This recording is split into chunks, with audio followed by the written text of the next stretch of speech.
Good morning, everyone. Welcome to the Jamal Thomas Morning Show. My name is Jamal Thomas. I am awake.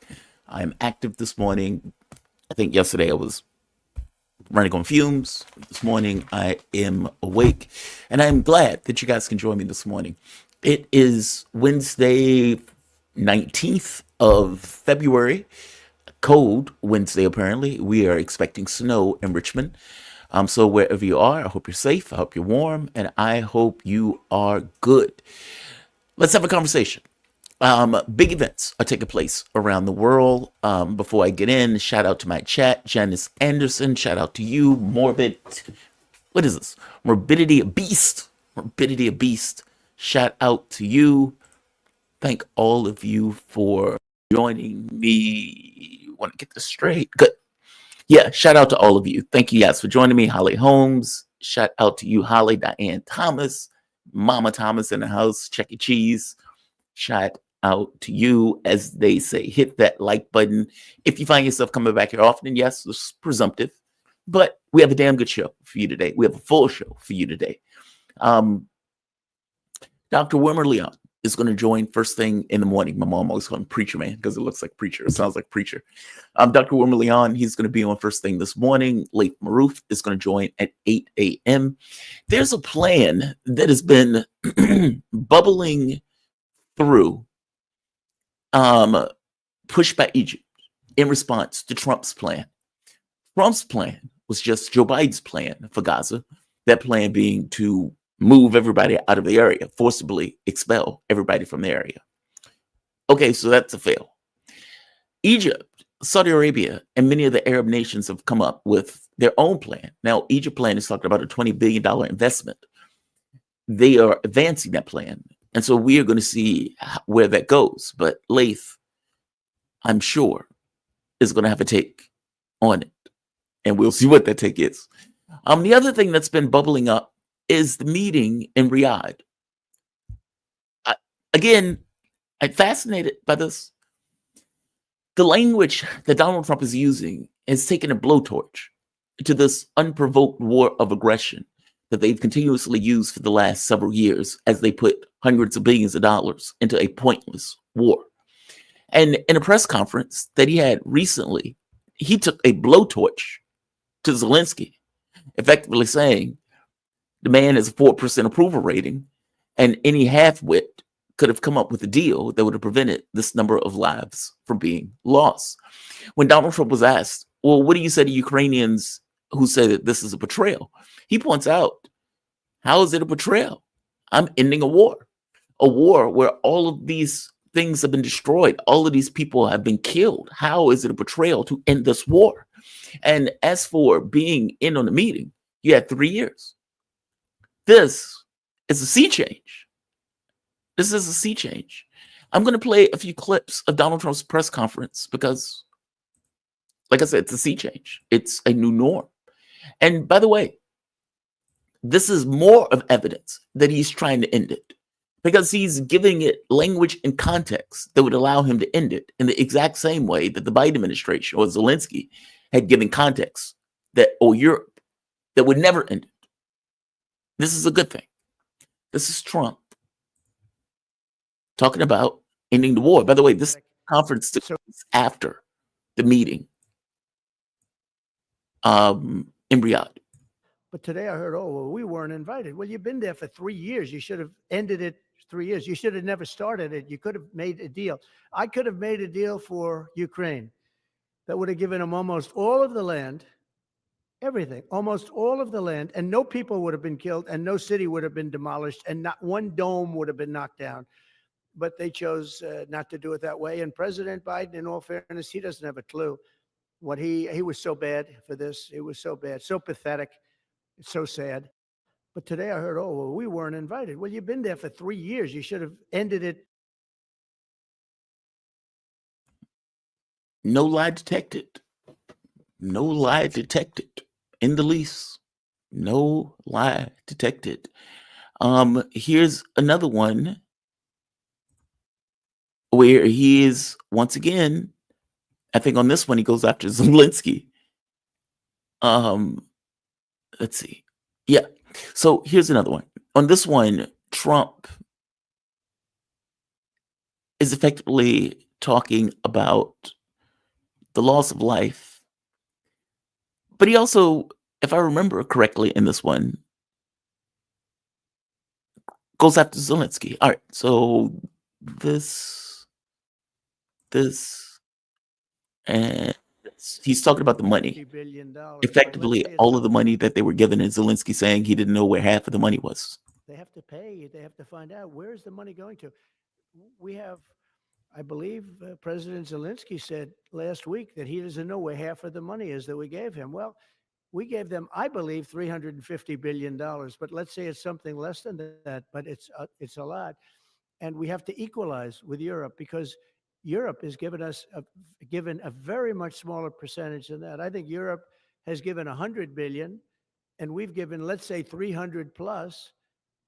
And it's more important for them than it is for us. We have an ocean in between and they don't. But where is all the money that's been given? Where is it going? And nobody, I've never seen an accounting of it. We give hundreds of billions of dollars. I don't see any accounting. So I want to see peace. Look, you know why I want? Because I don't want all these people killed anymore. I'm looking at people that are being killed and they're Russian and Ukrainian people, but they're people. Doesn't matter where they're from on the whole planet. And I think I have the power to end this war. And I think it's going very well. But today I heard, oh, well, we weren't invited. Well, you've been there for 3 years. You should. I think I have the power to end this war. I think I have the power to end this war. That's fascinating. I mean, usually we're in this forever war space. And so to hear U.S. president saying, with the power vested in me, I'm going to end this war. Here's another one of Trump. I want to play a few of these clips, get them out the way. Let's see this. We're hearing that Russia wants to force Ukraine to hold new elections in order to sign any kind of a peace deal. Is that something that the U.S. would ever support? Well, we have a situation where we haven't had elections in Ukraine, where we have martial law, or essentially martial law in Ukraine, where the leader in Ukraine, I mean, I hate to say it, but he's down at 4% approval rating, and where a country has been blown to smithereens. You got most of the cities are laying on their sides. The buildings are collapsed. It looks like a massive demolition site. The whole, I mean, so many of the cities. I mean, they haven't done it in Kiev because I guess they don't want to shoot too many rockets in there. They've done it 20%, but they haven't done it 100%. If they wanted to do it 100%, it would probably happen very quickly. But you have cities that are absolutely decimated. And yeah, I would say that, you know, when they want a seat at the table, you could say the people have to, wouldn't the people of Ukraine have to say, like, you know, it's been a long time since we've had an election. That's not a Russia thing. That's something coming from me and coming from many other countries also.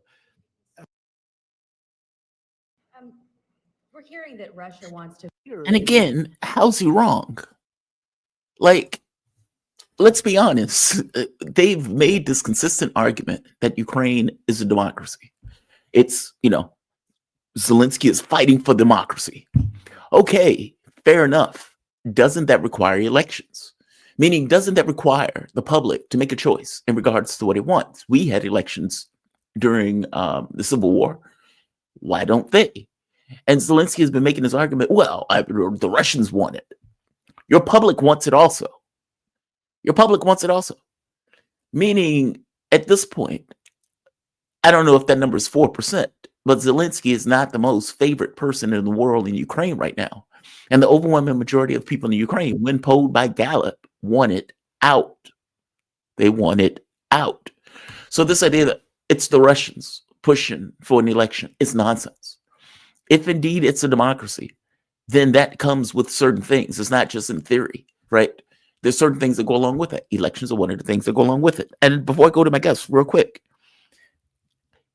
even U.S. sources know that Russia could have flattened Kiev if they wanted to. They treated this like a special military operation, not necessarily a war. It is a war, but I'm just making the point. Their objective wasn't to destroy all of Kiev. I want to bring in my guests. I am joined with the man himself, Dr. Wilmer Leon. Let me bring him in.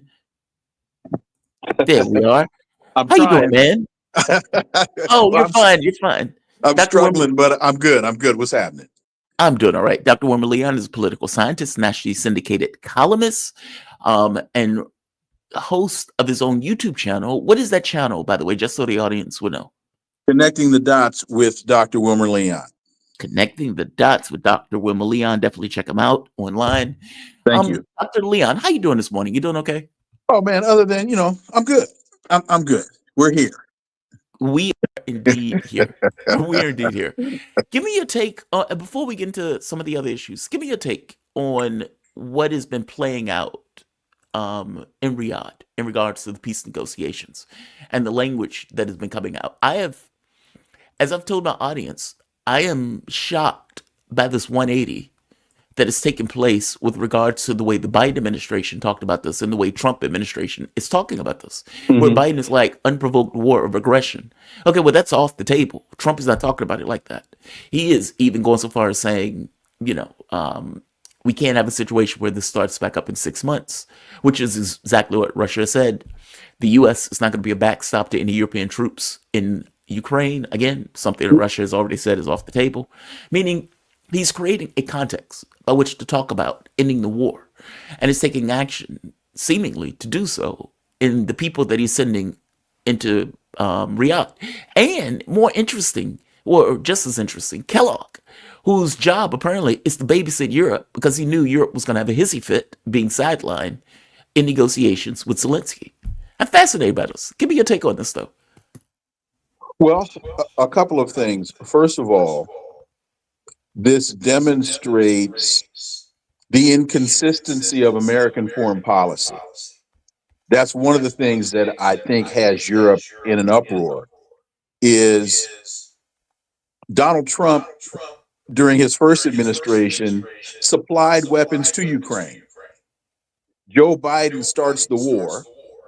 Now Donald Trump comes back into power, and he wants to now speak the truth. And no matter what you think about Donald Trump, he is a despicable human being. There is no question about that. A broken clock is right twice a day. Yeah. And on this one, he is correct. He is speaking the truth. And we may question his motives, but he is speaking the truth. And it's listening to the dominant Western narrative, which is articulated through MSNBC and CNN.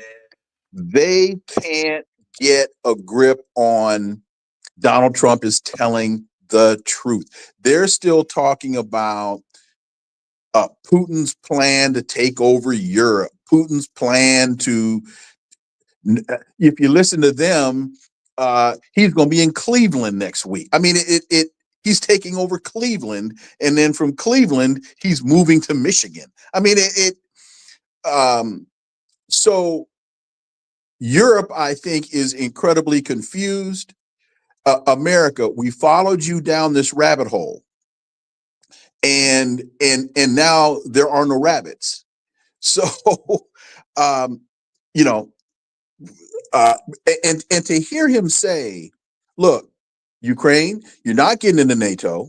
Look, Ukraine, you're going to have to surrender." This isn't really a peace negotiation. This is surrender. And the problem that the Biden administration was having was, once again, the United States has lost a war. Once again, the United States has lost a war that it has started. How do we, as the United States, get out of the mess that we created and claim victory? That's an impossible task. But Donald Trump says, you know what? I didn't start this mess. You did. I'm getting out. I got to work on China. I'm trying to take over China. I'm not messing around with Ukraine. Bye, Felicia.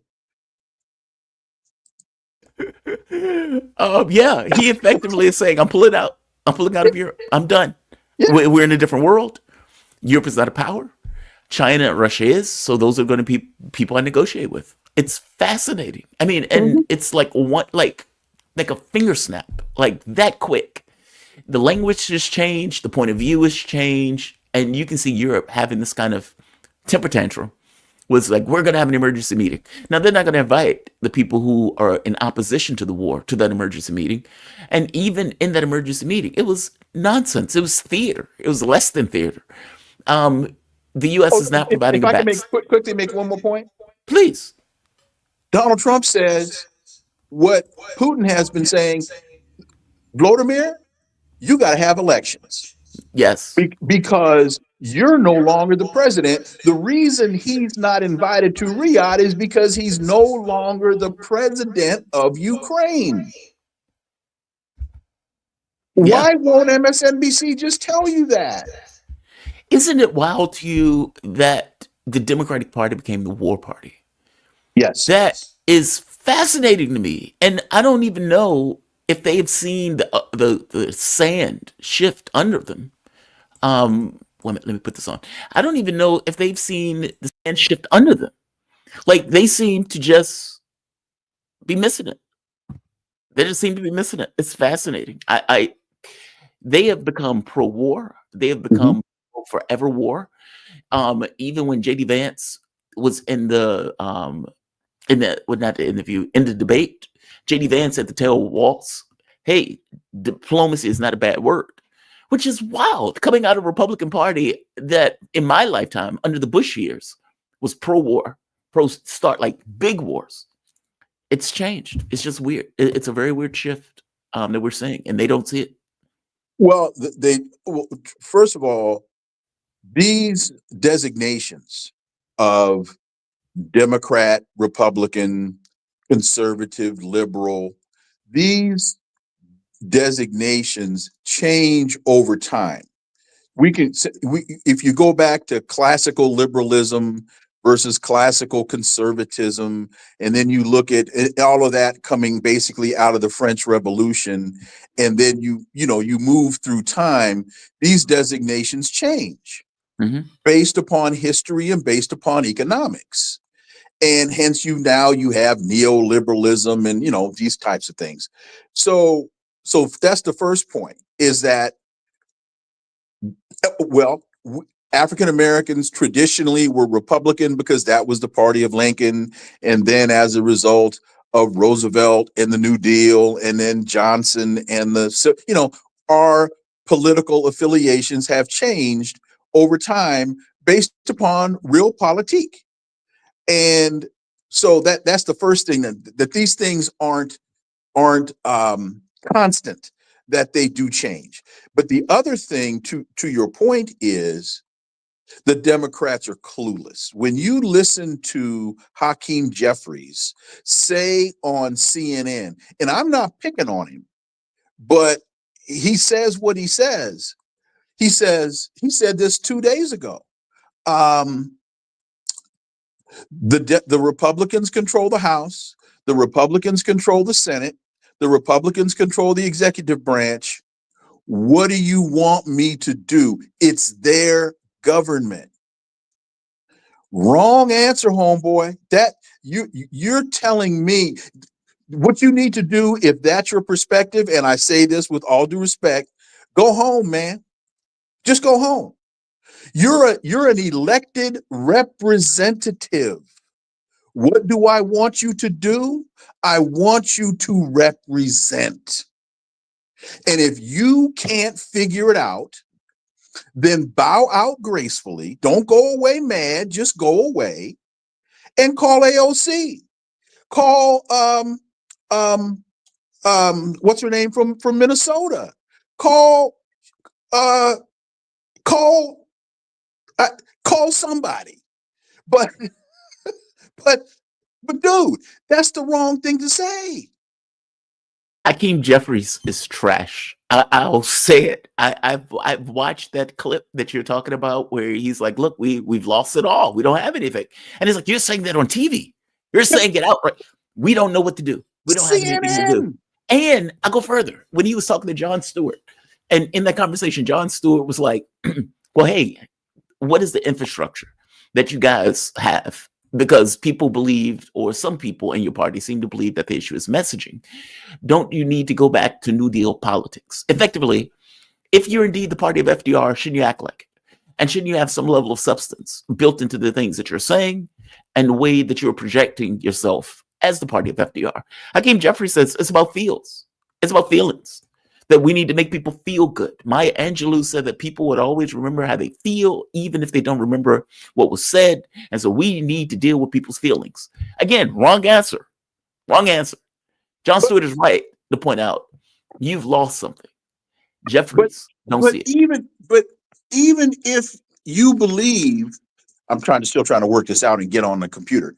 Even if you believe that it's about feelings, he's still missing the mark, because he's not telling the American people how the Democrats and their policies will make people's lives better.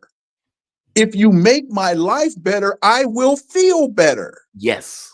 All he is saying is Donald Trump is the personification of evil, and we're not that. Well, that's the same thing that Kamala Harris ran on, and she lost. I was listening yesterday to what's the guy? Oh shoot, I just forgot his name. The senator from Maryland. I'm drawing a blank on his name. You're fine. Cardin? Yeah. Is Cardin? Is that the name? No, not Cardin. He replaced Cardin. Okay. I don't even know why I do that. The number just anyway. The one of the senators from Maryland, whose name escapes me. Chris Van Hollen. Chris Van Hollen. Chris Van Hollen. Thank you. I was listening to Chris Van Hollen yesterday, and they were basically asking Van Hollen the same question. Mm-hmm. And all he had was Donald Trump is lying to the American people. He's broken the oath. In 30 minutes of listening to Chris Van Hollen, he never said what the Democrats are offering. Right there. He never once talked about, here's our alternative plan. Here's our plan for 2026. He not a mumbling word. And that's the same failed approach that Kamala Harris used. Donald Trump is a fool. Donald Trump is evil. We know that. Donald Trump tells us that every single day. Why do I need you to reiterate the obvious? Tell me how you're going to make my life better. Yes. You're not doing it. They are not. Hakeem Jeffries, another one on CNN, goes after Trump, effectively saying they're fleecing the American public.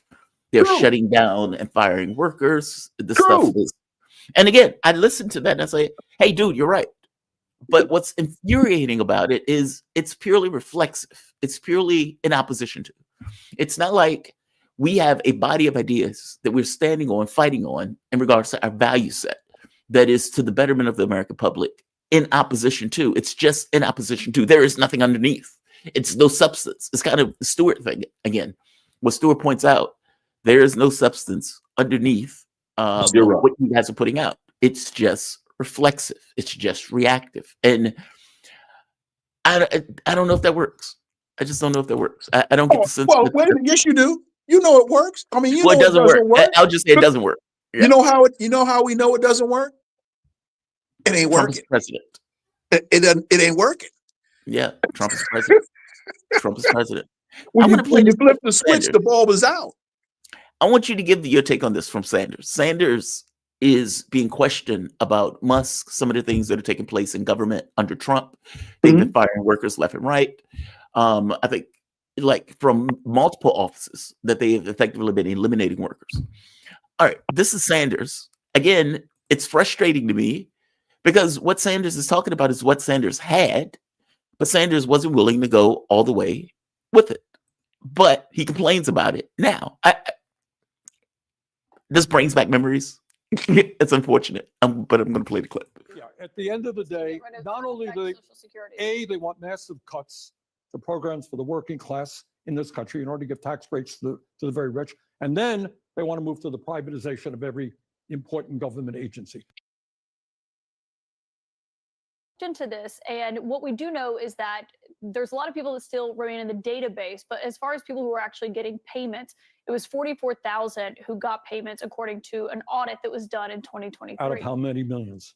There's tens of millions. Tens so when of they say millions. tens of millions, Look, that would be this is a third of what people we who are on dealing Social with. Security. We're not only dealing with oligarchy, the incredible power of the very, very rich. We're not only dealing with a move toward authoritarianism, we're dealing with what is new to America. You know, politicians have always lied, nothing new about that.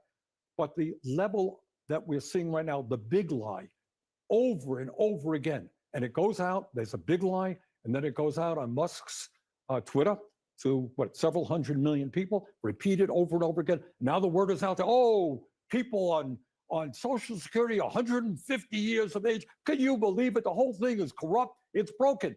Well, where does that lead you, Caitlin? What's the next step? If government can't do anything, if Social Security doesn't work, if Medicare doesn't work, if Medicaid doesn't work, we're going to get rid of all of those programs and we're going to give it over to the billionaire class to run it. That's what you think they're ultimately trying to do. Yeah, at the He's right. Like I can't fault anything that he just said there. And it's this kind of New Deal Democrat, but that is not the party. Like that's the part that's infuriating to me, right?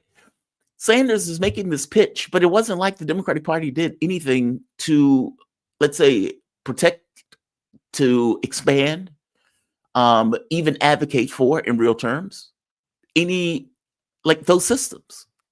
So he's right. They are trying to get rid of these things. Republicans have always wanted to privatize this stuff. Give me your take on this. I'm sorry. Well, no, you're absolutely right. Bernie's absolutely right. And again, Hakeem, this is not personal. Sit down and let Bernie take control. Because Bernie Sanders is speaking the truth. Bernie Sanders is articulating the reality that you can't seem to comprehend. But the problem is, Bernie Sanders is an outlier within his own party. So right now, they want Bernie to speak because Bernie Sanders has become a sheepdog. Bernie Sanders has become a bell cow. Bernie Sanders has become the voice that the Democrats want out there in mainstream to bring people to the party. But then when it comes to legislation, the Democrats won't present the legislation that is consistent with the message that Bernie is articulating. Hence, Joe Biden was not elected to beat Donald Trump. Joe Biden was elected to beat Bernie Sanders. And Bernie Sanders needs to stop allowing himself to get pimped because they pimping homeboy. Preach. But I think he likes being a hoe. I can't wrap my head around Sanders because for me, Am I right? No, you're absolutely right. When Sanders was running the first time around, when he was going against Hillary Clinton, the man had millions, tens of millions of people that would have bled on the flag for him. And instead of marshaling that, he decides, well, I don't want to take the chance of Hillary Clinton losing. So I'm going to play this and fight this with one hand behind my back. I certainly can't win, so I don't want to go too far. Like, that's not the way Obama ran the race. Obama ran the race of everything is subordinate to me winning. But here's the thing. Bernie was winning. He was winning. I know I can't win, but I'm winning. I'm just saying the way he ran it. In the very beginning, Sanders didn't think he had a chance. And somewhere along the way where it became, oh, wait, I might be able to win this thing if I put my energy into it. Well, at that point, it was too late. And even the second time around when he ran against Joe Biden, he didn't want to put a knife in Joe Biden. Everybody could see that Joe Biden was not in his right mind. They trotted Biden out to get the black vote to win that race. That's the entire point of Joe Biden, to beat Sanders. I remember when Chris Matthews made that point of saying it might be better to let Trump win now as opposed to Sanders, because if Sanders wins it, he's going to take the party for a generation. Maybe, considering Sanders taking the party for a generation wouldn't have been a bad thing. And maybe Sanders needed to have a little bit more faith, confidence in himself, a little bit more loyalty to the people who helped him. I don't know. I am deeply bothered by Sanders right now. Well, been bothered by Bernie for about 8 years. Because he's a sheepdog. He's now I don't know if he's an Australian sheepdog or what, but his job is to keep the herd in line. He's the bell cow. The other cows are supposed to follow him. But they're not going to listen to him. But obviously, and here's the question to the Democrats. Here's the question to Hakeem Jeffries: are you playing to win, or are you playing not to lose? And right now, the sense I've gotten from them is they're playing not to lose, and I don't only mean lose the election. I mean, lose the money that they've been getting from the same benefactors that are paying the Republicans. Yes, and I think that's their constraint. Meaning it's not about like, okay, what do we need to do to win? And everything is on the table to win, even if that means severing the money that we're getting from all of these billionaires, like you said, AIPAC, all of these organizations. Right. Or are we trying to win within constraints? Those constraints being we need to keep the money. Because I don't think they can do both. I think they've come to a crisis point that in their minds, well, we can take the money and we can do this kind of stuff around the edges. And it got to a point, I think, where it's so negligible that the working class had no buy-in. Why are we going to support this political party if we don't believe we have a buy-in for the political party?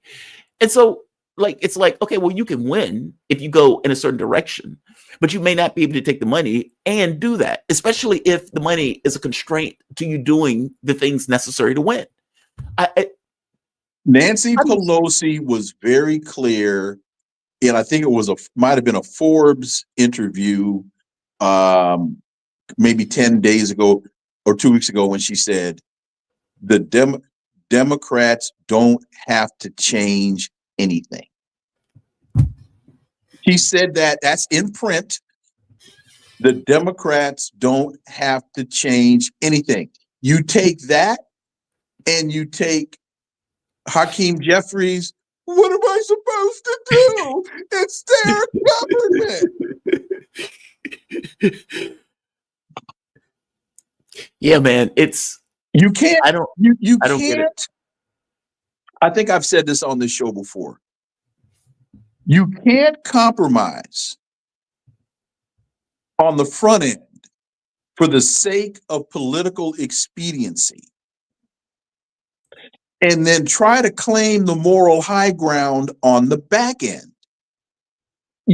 That's called inconsistency. That's called hypocrisy. You cannot do that. And the Democrats keep getting caught in that play. Mm-hmm. They roll Bernie Sanders out. Everything Bernie Sanders said on that interview just now was absolutely correct. Yes. But they can't run on it. They refuse. They don't run on it.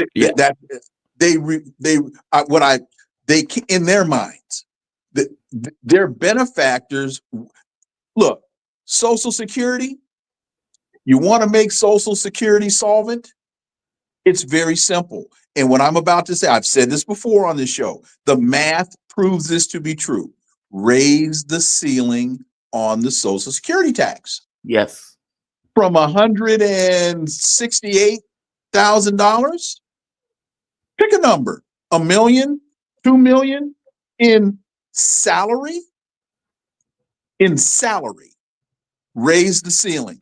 You not only will you solve the so-called solvency problem for Social Security, you'll be able to increase benefits and you'll be able to lower the retirement age if you just raise the ceiling on the Social Security tax contribution. That's very simple to do. And if you're making $1 million in salary, we're not talking about income. We're talking about salary. If you're making $1 million in salary, you can afford another 1% or whatever the number is tax on that million. That's not going to impact the size of the pool you build in your backyard. That's not going to impact the size of the yacht you buy. It's not going to make a difference between how many Mercedes or Maybachs you can afford. If you're making $1 million in salary, it's not going to matter how many bottles of Dom Perignon you can buy for the Christmas party. It's not going to have any impact on that. Totally true. I mean, what people may not realize is that if you are making $1 million a year, Social Security, I think it's like within 2 months. In salary. Right. I think in like Not 2 income. months, you don't have to pay any more as a Social Security tax. No, man, you're absolutely right. I can't disagree with you. So Hakeem Jeffries, that's an idea, Hakeem. But see, he's not going to see that idea. He can't do it. He's not going to see it. I would say they won't do it. I'll say they won't. Well, no. That's what we're saying. The same thing. Yeah. The parameters around him won't allow him to do that. That's what we're saying. The exact same thing. He won't do it. He's scared to do it. Trump should be an indication that they can do it. And I know, and let me explain what I mean by that. Trump comes in and fundamentally changes orthodoxy on Ukraine almost overnight. Mm-hmm. I mean, just bam, it's done. This is where I am. I don't care what the previous presidents did. In fact, I think the previous president was incompetent, and not just incompetent, could have gotten a deal. Meaning, it shows precedent that ideas, bodies of ideas can change. Where you are moving towards can change. And it can change the moment that you decide it changes. They don't seem to get that. And that's the most infuriating part about this. Like, Trump is weirdly enough a template for that they don't quite seem to get. He is a different Republican in regards to this foreign policy stuff. Yeah, he wants to fleece the American public. Yes, he's the typical Republican that wants to gut services. But on foreign policy, he splits the opposition. He comes up with a different premise of how we organize the world and how we function in that world. That changed the moment he got elected. Proof of your statement. Proof of concept. Mitch McConnell. Yes. Mitch McConnell used to be in control of the Republican Party as it relates to the Senate. Mm-hmm. Mitch McConnell now is the outlier. As he is in his the year of his last term, all of a sudden he's found Jesus. And all of a sudden now he wants to do what's right. He can't get not one person in the Senate to side with him on votes that are contrary to the Donald Trump position. Yep. And Donald Trump just told Zelensky, you started this war. Yeah. He just told Zelensky, you started this mess. Now, what he needed to say was, of course, you were the dupe, you were the proxy. He needed, but Donald Trump is the first person I've heard in the American government say, Ukraine started the war, which they did. That's true. It's fascinating. That's all. That's a It's just fact. fascinating. It's mind blowing, right? Like I've never seen a political shift this drastic. That's all. Before I let you go, I want to Yes. break down on Doge has been going through government agencies and firing people Mhm. left and right. And you pointed out a story where they fired, I believe it was 5,500 workers, 5,200 health and From human the Health and services. Human Services. Go into that. Look, I got to be honest with you in advance. I love the fact that RFK Jr. is put into that position. I think it is, and take the piss out of me on it. Fair enough. I think it's insane to me that one of the things that he pointed out was childhood illness and Mhm. how it is ballooned. And U.S. spends more than any other country on healthcare and gets worse outcomes than any of those countries. Mhm. And so when he comes in and says, look, we should not be having this many kids with illnesses. There's something wrong. Mhm. And he points out these illnesses have ballooned over the course of the last X number of years. We're doing something wrong. We need to inspect whatever Mhm. that is and look into that. As somebody with a childhood illness, I listen to that and I'm like, thank you. Because it's true. A 16-year-old, 12-year-old should not be dealing with the level of illness that they've been dealing with in the sense of it ballooning. And it directly affects economic outcome. It directly affects quality of life, all of those things. We should be protecting our kids. And there shouldn't be these kind of ideological barriers that get in the way of us doing that. Like this stuff shouldn't just be we're doing it because we're doing it because we're doing it. It should be we have reasons, rationality. There is science behind it. We're looking into it. It's not sacred ponies that we're trying to defend. We're actually trying to get to some level of what's true. Mhm. I applaud that. Mhm. Now, whether he can do it, that's secondary, right? Like it's always in the making of, okay, that sounds good. Can you do it? Is there a reality to the thing that you're trying to accomplish? So I think that's what I suppose we're going to find. I am not for the firings. I hate that, and I don't think gutting government is a way of dealing with it. Managing government is a way of dealing with it. Give me your take on this. I think you're going to disagree with me on this, but what's your thoughts? No. I agree with your premise and probably 90% of what you just articulated. The problem is, and this became evident during his confirmation hearing, he doesn't follow the science. So from a policy perspective, in terms of the health status of our children, you are absolutely right. But when it comes to vaccines, he's absolutely wrong. And the evidence of that is what we're seeing as it relates to measles in Texas. We are watching an outbreak of measles in Texas. We thought measles had been eradicated, and the area in Texas where it's manifesting itself, they have a lower vaccination rate than the other parts of the state. And I think the data is showing something like 90% of the children that have been affected by this over the last few weeks are either non-vaccinated or their vaccination status is unknown, which would indicate to me it's unknown because they're not vaccinated. So, and then when you listen to him during his confirmation hearing, and they were talking about the science, he hadn't read the studies that they were talking about. And To be, here's the other thing: he doesn't have a background in public health. no, he's a lawyer. Right. So Yeah. how are you going to? To me, there are certain.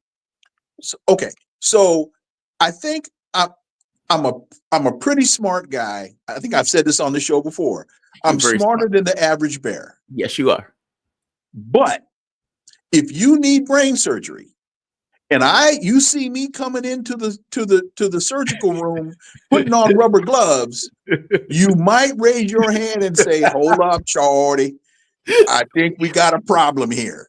to So be to be fair to him, he is a corporate lawyer, but I he's a don't. corporate. He does not have. So he has successfully sued. Pharmaceutical companies. Yes. That Got is his it. framing. I just want to point out that's his framing. That Got it. companies steal, companies do things that are in their best interests, even if it's against America's interests.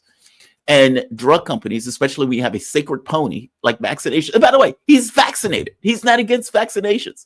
If you listen to his argument, his thing is, how do we have drugs that do not have to go through the same regulatory bodies as other drugs?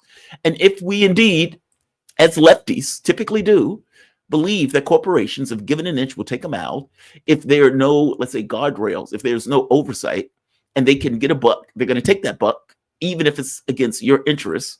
Why do we believe that vaccinations and companies that do vaccinations are different?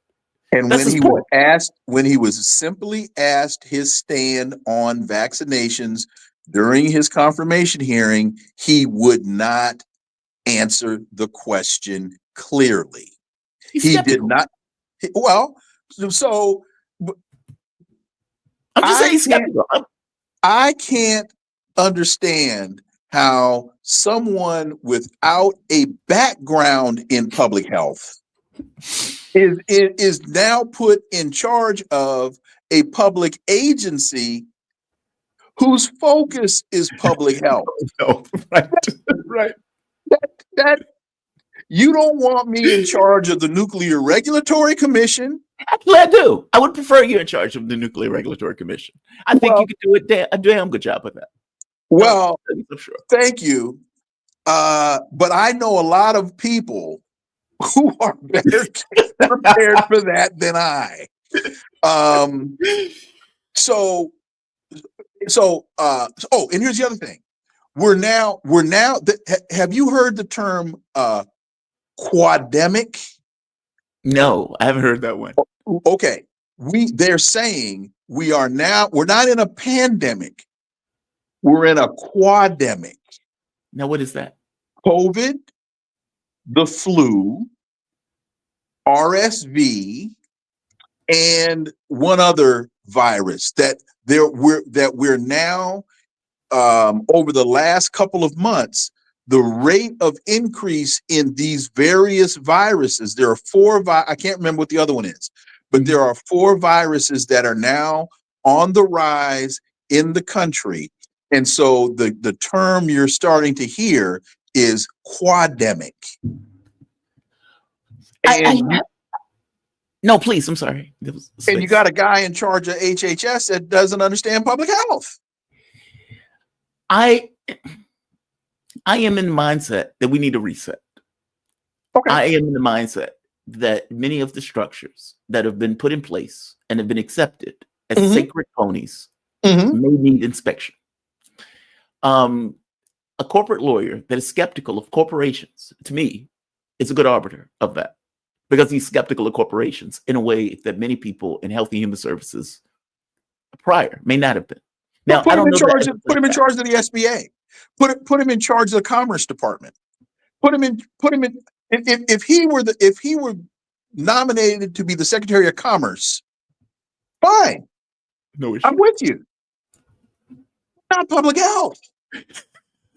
Fair enough. I accept Public that. health. I totally understand where you're coming from on that. I think we're getting something wrong. It's that. I'm not anti-Robert Kennedy. He's a square peg in a round hole. He's a checker on a chessboard. No, that's fair. I accept that. I do accept that. Okay. I totally accept that. I mean, look, you're right. He's a lawyer, and they put him in charge of health and human services. It's just so happened that he cared. That was the issue he cared about. He wanted files for JFK open. I care about a lot of things. I care about a lot of things. I care about you, but you don't want me running your finances. You might do a better job, man. Well, you haven't called and asked. So, I mean, I care a great deal about you, but just because I care doesn't mean I know enough to manage it. No, I accept that. I'm only thing I'm pointing out is I like the fact of what he is focusing on. I like the fact that he is going into it skeptical of corporations. I like the fact that those same drug companies and corporations are freaked out by what RFK being in that position and looking over what they're doing, saying, hey, you need more research on this, or at the very least not accepting their initial premise. I guess for me, I agree with you. He may be a what do you call it? A checker. He's a checker. He's a checker checker on a chessboard. I accept that. There are positives. That's my point. And I can live in those Okay. positives until it turns out to go to hell. When he goes to hell, I'm gonna be like, Wilmer. I'll say this, and then I gotta go to class. Yeah. Yes, there are positives, but when you're talking about public health, the negatives have to be minimized to the nth degree. That's my thing. That's fair. You could make mistakes on finance. We can recover from that. But when you start making mistakes on public health, people die.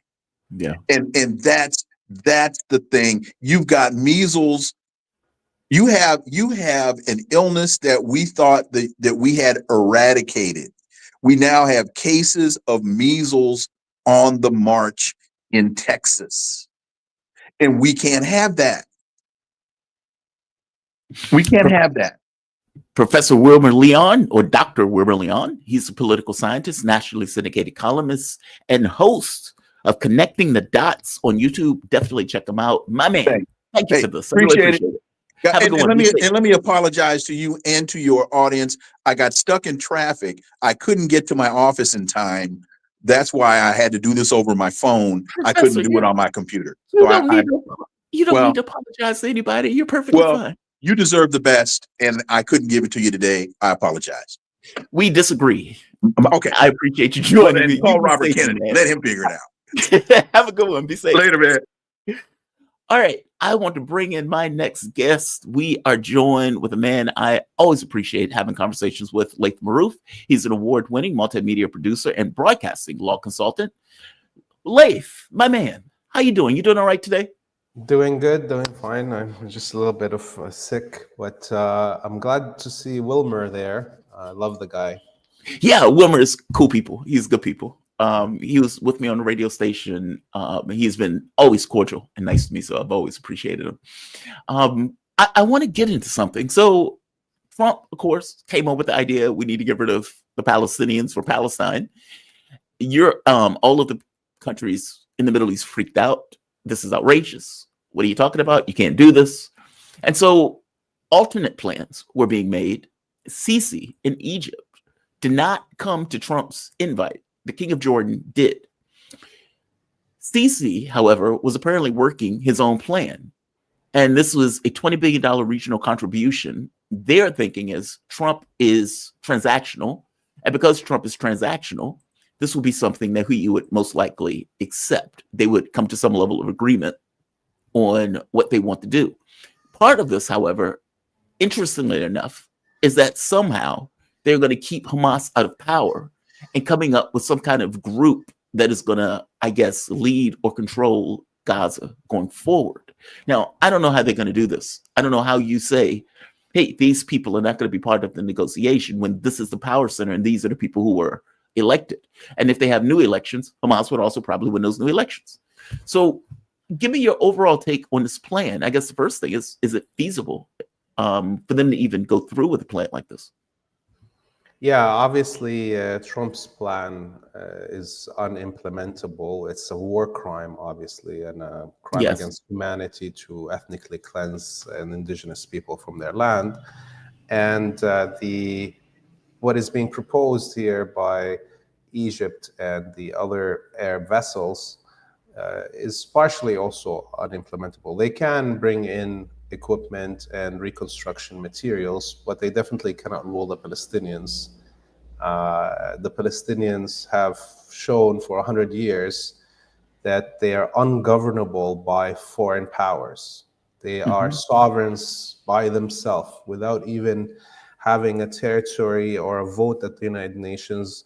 Every Palestinian in the world, by the way, is the most sovereign, most free person on this planet, because we go head to head with the superpowers, let alone the little vassals that are occupying us regionally. So I don't think Egypt can achieve what Israel couldn't achieve, or what the United States couldn't achieve, which is to break the will of the Palestinian people. The Palestinian people will revolt against anybody that tries to govern them by force and not give them their the right to self-representation. So one of the things that is in the plan is this part, and this goes to your point about governable or governability. It says the Arab proposal, mostly based on Egypt's plan, involves forming a national Palestinian committee to govern Gaza without Hamas involvement and international participation in reconstruction without displacing the Palestinians abroad. So the thought being, well, we're not telling them to move. We're not going to evict anybody. We're not going to ethnically cleanse the area. The Palestinians are going to be there. We're going to put in $20 billion for reconstruction. And on top of the $20 billion, we're going to create a Palestinian committee to govern Gaza. Now, I guess on that one, the devil's in the details. What does it mean by a Palestinian committee? And what happens if the people who are, I would imagine, voted into that committee are members of Hamas? Like, that's the part that is blowing me away with this plan. They're acting as if, well, Hamas is not going to be part of the governing organization in Gaza. Okay, but if you have votes, the same people who are part of Hamas may be now part of this governing committee. I guess my thing is, I don't know how you're going to stop that from taking place, short of imposing leadership. I don't know how that works. Yeah, I mean, this is what they basically did in the West Bank with the imposition of Mahmoud Abbas for the last decade and a half. Obviously, right now, we can look at the West Bank. Is Mahmoud Abbas able to govern the Palestinian people that are resisting in armed resistance against the occupation and confronting even his collaborationist class? No, he can't govern even a few neighborhoods in Ramallah where the upper class that is dependent on Western funding live with him. Even within that upper class of the Palestinians in Ramallah, there's a revolt against them. So who are they going to bring to govern the Palestinians from within the Palestinian people? Nobody can if they don't have the legitimacy from the people. And surely if there is a democratic election in Palestine, Hamas, Islamic Jihad, the PFLP, the DFLP, they will win 99% of the seats. Actually, Fatah will cease to exist if there is a election right now, because people are fed up with the collaborationist class. And look at another thing that is happening right now in the West Bank is Mahmoud Abbas right now cut off all the salaries to the families of martyrs, people that were killed by the Israelis, and their retirement funds and so forth. And this is now already creating a revolt, because many of those people are not just Hamas or Islamic Jihad, but Fatah members that got killed by Israel over the last 60 years. So we're seeing a collapse of even Fatah and the Palestinian Authority. There is no way that Mahmoud Abbas, his class, and or the Jordanians, the Egyptians, the Saudis can govern Gaza. And if the Egyptians try to come into Gaza and or the Jordanians militarily, they'll get their behind handed to them. Definitely, the Egyptians haven't fought a war since 1973. The Jordanians haven't fought a war since 1967.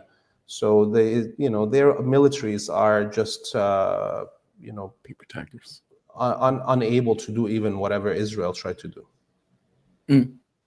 One of the other things that came out, Al Jazeera is reporting this, that Hamas has offered to release all of the hostages for a full ceasefire. Basically, they're pushing for a deal. It says earlier Hamas proposed exchanging all Israeli captives and Palestinian prisoners in, quote, one go, unquote, during the second phase of the Gaza ceasefire deal, with all aim in reaching a permanent truce and a full Israeli pullout. Do you think there's any chance of that Israel would accept that, given that Donald Trump is president at this point and seems to be completely obsequious to whatever they want? It's pretty kind of hard to predict what's going to happen. We look at how Trump is right now, kind of drowning in the talks about the Ukraine and his economic warfare with China and his split with Europe and Canada and whatever it is. These are huge files that are probably even more in the priority ladder on top of what's happening in Palestine. So while Trump is giving these signals that he will do anything that Israel wants, if Israel and its crazy acts destabilize any of his other files, I think Israel will find itself being abandoned somehow. So I'm not fully sure of that, but this is what part of the problem that probably the Israelis themselves are having. Nobody can predict really what Trump wants to do, and it's part of his strategy to keep everybody on their toes. And so I don't know where this is going to go, but the Zionists want to ethnically cleanse the Palestinians. The Zionists want to kill as many Palestinians as possible. They know that if 1 year from today, the Palestinians are still in Gaza and the West Bank at the same population size, there ceases to be a Zionist colony. There's no way this is going to continue. The end of the Zionist colony is written on the wall. Can we get into the West Bank for a bit? Gaza has been taking up a huge amount of, let's say, bandwidth, meaning people have been paying attention to Gaza. They have been ignoring what Israel has been doing in the West Bank. What is Israel doing in the West Bank? Just so to give the audience a full-throated understanding of the crimes that they're committing in that region. Yeah, the reporters of Free Palestine TV are on the ground covering the attacks by the Zionists on the major cities in the north of the West Bank, Jenin, Tulkarem, and Nablus, where the Israelis have besieged those cities for now almost a month and have been attacking the refugee camps in those cities, the Jenin refugee camp, the Nur Shams camp, and the Tulkarem camp. And they have depopulated those refugee camps. Right now, there's around 100,000 Palestinians that have been expelled from those three cities that are now homeless, internally displaced. This is the largest wave of displacement in the West Bank since the 1967 war. And they are carpet bombing these refugee camps and blowing up whole neighborhoods at a time. So the refugee camps in those three cities are now resembling very much so the situation in Gaza in terms of mass destruction, and or in South Lebanon in the villages that Israel blew up over the last 60 days. So this is a big story. Nobody's covering it in the West. You can go to freepalestine.video to watch all the content that we're producing from the ground. And our journalists are now under attack because of this work, because nobody else is doing this work. 3 of our journalists were attacked by Israeli military forces and their equipment destroyed. Help by donating so we can buy equipment for these journalists when you go to the website freepalestine.video. And just so the audience will know, freepalestine.com is the site that you work with. Yeah, there we are. Yeah, freepalestine.com is the site that you work with. And to your point, they have effectively been trying to depopulate the West Bank. Do you think that Netanyahu is under this belief that Donald Trump would support him in this ethnic cleansing campaign for the West Bank and in Gaza, which is the reason why Israel has stepped up their attacks in the West Bank?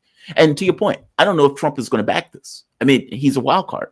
You're absolutely right. He's been taking on the world. He's decided to have a tariff war with the rest of the world. He has been browbeating Europe, or at the very least going after Europe, sending J.D. Vance to have that conversation. He's trying to end the war in Ukraine.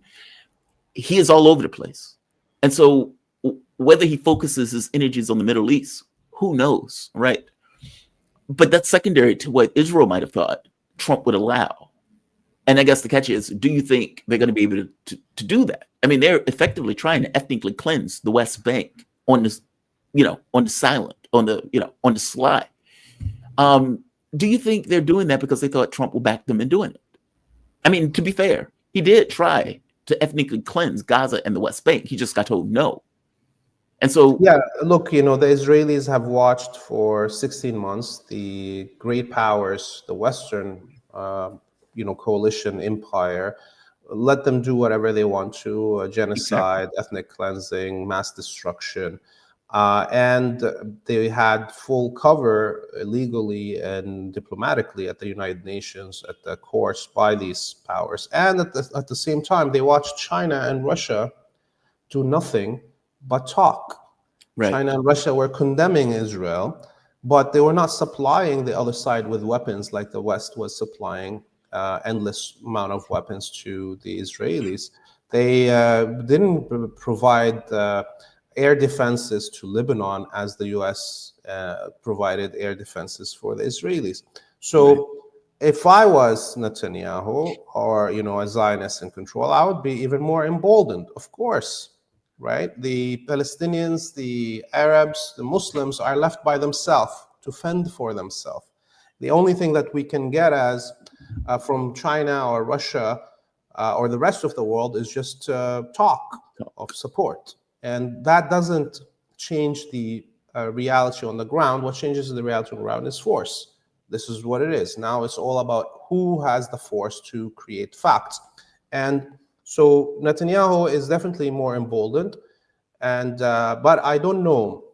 Look, I personally want Netanyahu, as a Palestinian, I want Netanyahu to try to expel the Palestinians from Gaza and the West Bank. I want that to destabilize the two vassal states, Jordan and Egypt, who have provided security for the Israelis for the last half a century, and were a blockage in the way of armed resistance against this project. If there's one Palestinian that is expelled from the West Bank into Jordan, there will be an uprising. There may even be a military coup. Similarly, in Egypt, there may be a military coup the minute one Palestinian is expelled into Egypt. So let the crazies do what they want. We live in a crazy world, and the only thing that works, it seems like, is being crazy. You got to go into that. Dig into that for me. Why would, let's say, one Palestinian, and I know you're being hyperbolic, but why would one Palestinian either deported into the West Bank or, for the matter, into Jordan, destabilize those governments? Flesh that out for the audience for me. So right now, Jordan is around 70% of the population of the Jordanians that have Jordanian citizenship are originally from Palestine. So already you have a dynamic inside the country that is very touchy. The original Jordanian tribes are not happy about what's happening. And if there's a flow of more Palestinians from the West Bank has around 3 million Palestinians. If they are expelled, there'll be the majority. Jordan will become Palestine, basically. And the Jordanian original tribes will lose any say in the government and the direction of the state. And that contract between the king, the Hashemite ruling family, and the original Jordanian tribes will cease to exist. And therefore, not only the Palestinians will take advantage of the moment and overthrow the king, but also the Jordanian tribes who will see that the king is useless to protect their interests in the state, and they will also revolt. So there will be no more, not one sector of society in Jordan will be satisfied with that situation, and therefore it will be the end of the state of Jordan. Similarly, in Egypt, the Sinai Peninsula is sparsely populated. If you expel the Palestinians from Gaza into Sinai, they will become the majority. Basically, Sinai will become a Palestinian territory. And the Egyptian government will lose control of the Suez Canal. Sinai is so huge, by the way, that if there is Palestinian resistance inside Sinai, it's impossible to stop it. What are you going to hunt them in every cave and every mountain and every valley? It's impossible. So the expulsion of Palestinians from Gaza into Egypt will trigger a revolt inside the Egyptian military, mainly, who see themselves as the as the rulers of the country, and see that the Sinai Canal and the Sinai Peninsula are the shield and the main economic factor for the country. Without Sinai, Egypt will fall. Can we go to Hezbollah for a bit? Hezbollah has taken the brunt of the Israeli military's attack in Lebanon. And right now, there's a new president, there's a new government in Lebanon. What is the status of Lebanon currently? I haven't heard a huge amount coming out in regards to, I know there's still been attacks, but I haven't necessarily heard a huge amount has been coming out of Lebanon. What is the status of Hezbollah currently in Lebanon? So yesterday was the extended deadline for Israeli withdrawal from the south of Lebanon, Right. February 18th, and they withdrew from all towns and villages. They maintained 5 hills that they are controlling outside these villages. They're strategic hills that overlook some of the south of Lebanon and also the Zionist colonies in the north of Palestine. We saw the return of all those villagers over since yesterday, and there was even a joyous moment where 5 different Hezbollah fighters emerged from within the rubble in those villages, still alive, and the Israeli military that was occupying these villages were not able to find them. So you could imagine this, how much of a failure it is for the Israelis. The other thing that this, brought into question is that how many other Hezbollah fighters were killed in these villages over the last 60 days of ceasefire, as Israel bombed and blew up every house and structure in these villages in the last 60 days. So many people could have been saved during this ceasefire if actually, the Lebanese military and or the UNIFIL, the United Nations peacekeeping troops here, delivered on their duty of entering these villages and looking for the remains of anybody that was killed and or somebody that was survived. One other thing that we need to know is that on Sunday is the funeral of Sayyid Hassan Nasrallah, the former Secretary General of Hezbollah. There's going to be probably around 1 million people out in the streets. There's a huge funeral procession from the Olympic Stadium in Beirut to his new mausoleum that they're building for his grave beside the airport. Tens of thousands of international dignitaries and personalities are also arriving at the country. All the hotels are overbooked, basically. And so we will see on Sunday the actual, weight of what Hezbollah is in the country, even after this war. How much does Hezbollah have support? And I think, probably the estimate of 1 million people out in the street is going to be low, compared to what's going to appear on the streets that day. Wow. So that funeral is going to take place. Okay, so that funeral is coming up. What are you expecting for Lebanon going forward in the way that, because I know you criticize the president who was effectively elected as a pawn of U.S. interests. What is your expectation of the government going forward in this sense? Do you have any level of optimism associated with the fact that a government has been created? Are you expecting a government to just be a pawn? What are your thoughts? Well, we can look at what happened over the last week as examples of where this new government is going. So as everybody's preparing for this funeral, and there's hundreds of and thousands of people coming from outside the country, out of the blue, the new Prime Minister, Salam, who was the Chief Justice at the International Court of Justice, decided to ban Iranian flights from landing in Beirut. And he gave a lousy excuse, claiming that these Iranian airliners have sanctions on them, while these same airliners are landing in Berlin, in Paris, in Istanbul, in United Arab Emirates, in Qatar. So clearly he was, threatened by He'll be back. Let's give him a moment. Come on. Come on. Come on.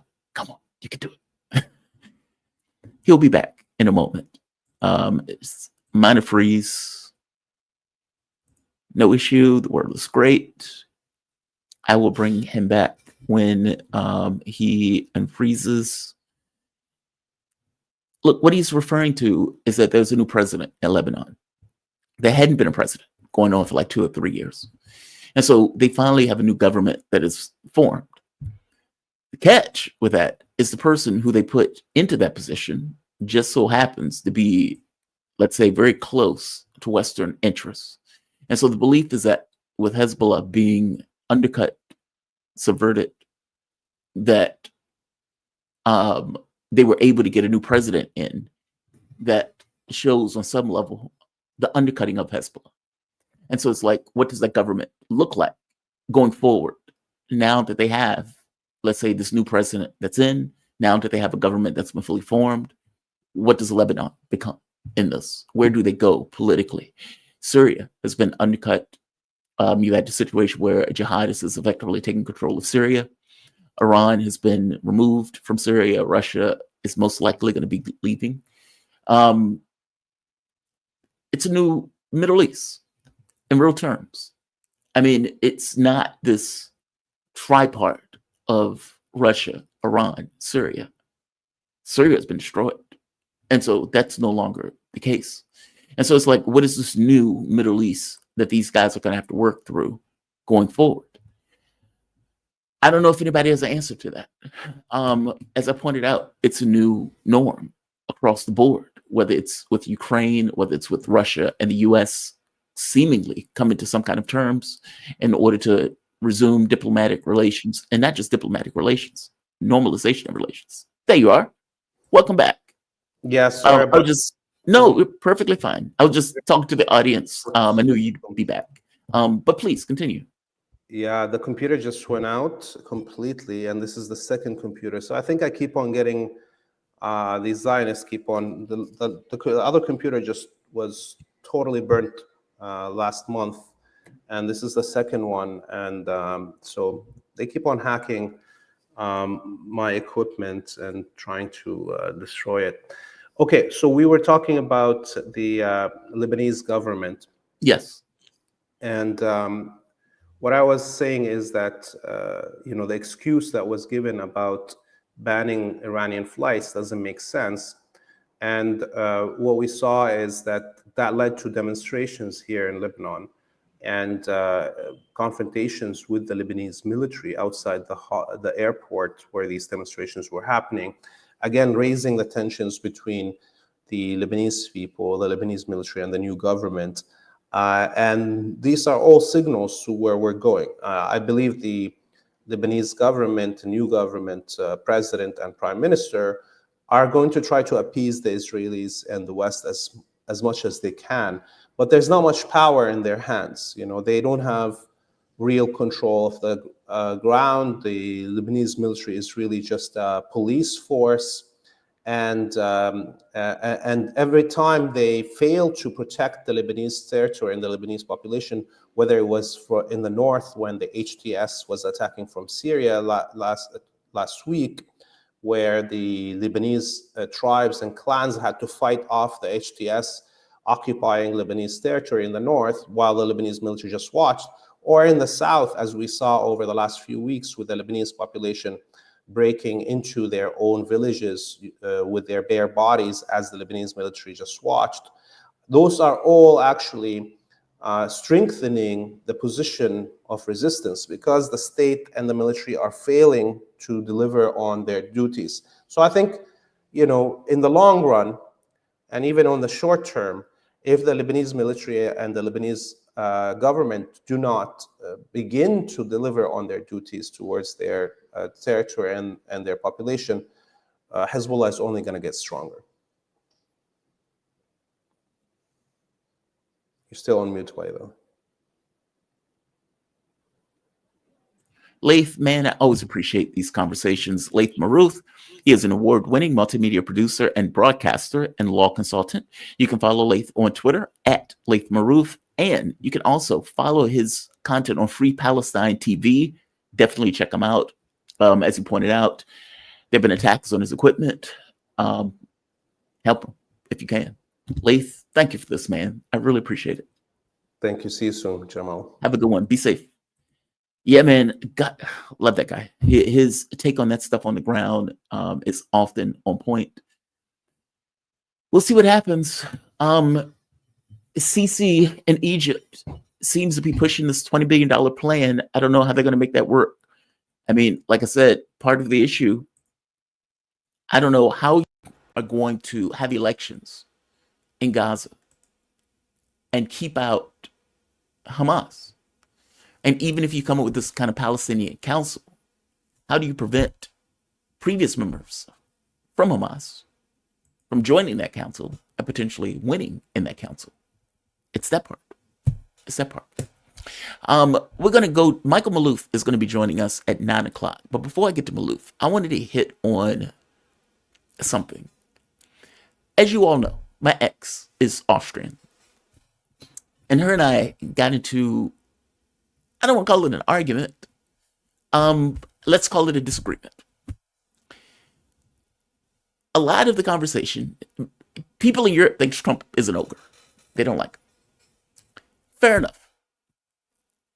As her and I were having a conversation, and she is pointing out stuff, and as I'm pointing out to her, dude, he's ending a war. What is your issue? Are you really for forever wars? Like, are you really taking this position with me that it is a better outcome to continuously have hundreds of thousands of people lose their lives? Is that really the position that you're taking with me? And I was being pretty brutal in my take on Europe. I think they're idiots. I think they're vassals. I think they've screwed over their own domestic populations for U.S. interests. Any country that does that is absurd. The leadership should be immediately removed. Because again, your philosophical, ethical, legal responsibilities are the countries that you're in. And if these European leaders are dragging us to war, then yeah, they need to be talked down to like children because they're out of their goddamn minds. They're in a fantasy land. And so when you get J.D. Vance that makes that clear, you're betraying the values that you say you hold. When you get Trump comes out and effectively, yeah, I'm going to end the war. I'm president. All of these people are dying. I'm ending the war. As I pointed out to her, Europe has taken the world to 2 wars. And not just taken the world to 2 wars, devastating, cataclysmic destruction and death on an ungodly scale that this world has never seen, or at the very least, not within the context of our mindset. And you were about to do it again to a 3rd war. Yes, you need to sit down. Donald Trump came out and said this yesterday at the press conference, and he is absolutely and entirely right. That should have never even happened, even without the United States. Look, we had a president who was grossly incompetent. He had no idea what he was doing. He said some very stupid things, like going in for portions and all of the things. He made a lot of bad statements, but he's grossly incompetent, and I think everyone knew that. This is something that should have never happened, would have never happened. And I used to discuss it with Putin. President Putin and I would talk about Ukraine. It was the apple of his eye, I will tell you that. But there was never a chance of him going in. And I told him, you better not go in. Don't go in. Don't go in. And he understood that. He understood it fully. Let's be clear about something, because when I say he's absolutely right, he's wrong at the last part. There was no motivation to go into Ukraine. The motivation to go into Ukraine came because NATO was expanding into Ukraine. And I would like to point out that this is an issue all around the globe. You get movements by the U.S., either in Taiwan, either in Ukraine, that provokes a reaction by the government. So yeah, China, who considers Taiwan as part of China, and by the way, the U.S. considers Taiwan as part of China.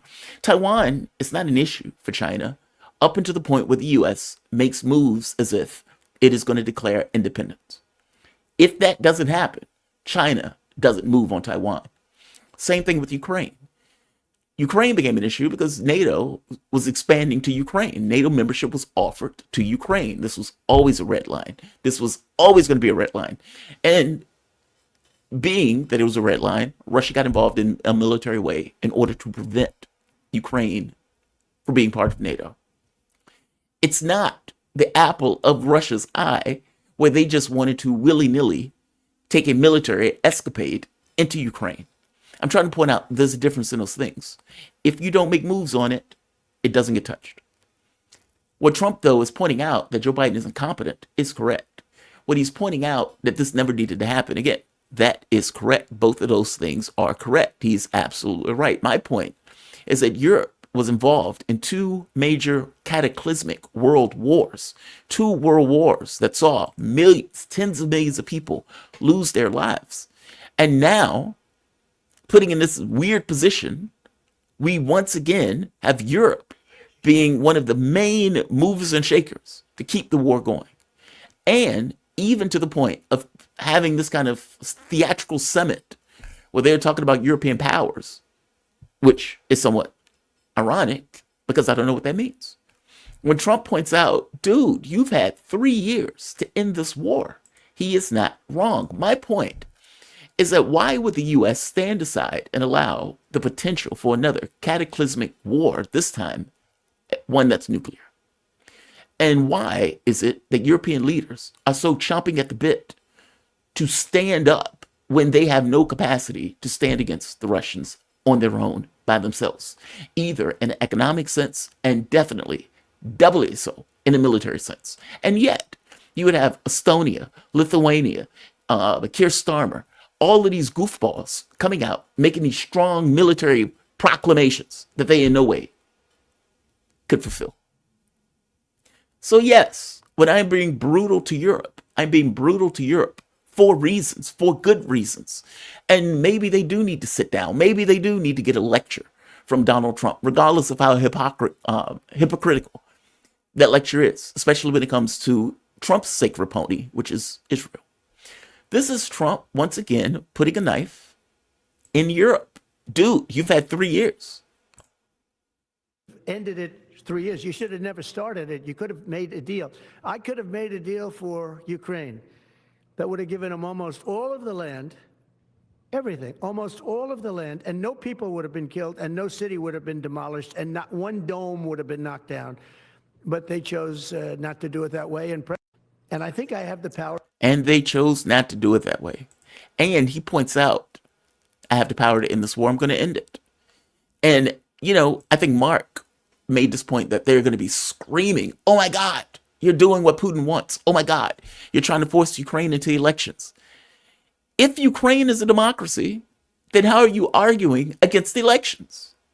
How are you doing that? How are you making this case to me that Ukraine is a democracy? Zelensky is Winston Churchill. And because of those things, both of those things are true. And it's like, okay, but democracies, by definition, it's in the bricks, have elections. How are you making this argument to me that, no, we shouldn't be having elections here? That's not, that's not what we really need in this situation. Russia wants elections. And because Russia wants elections, then by definition, you shouldn't have them. I'm trying to point out this is nonsense. I want to give one more clip from Trump. Now, I think this is the one where he goes after Zelensky, effectively saying, dude has like a 3% approval or 4% approval rating. I think this is the clip. Let's play it.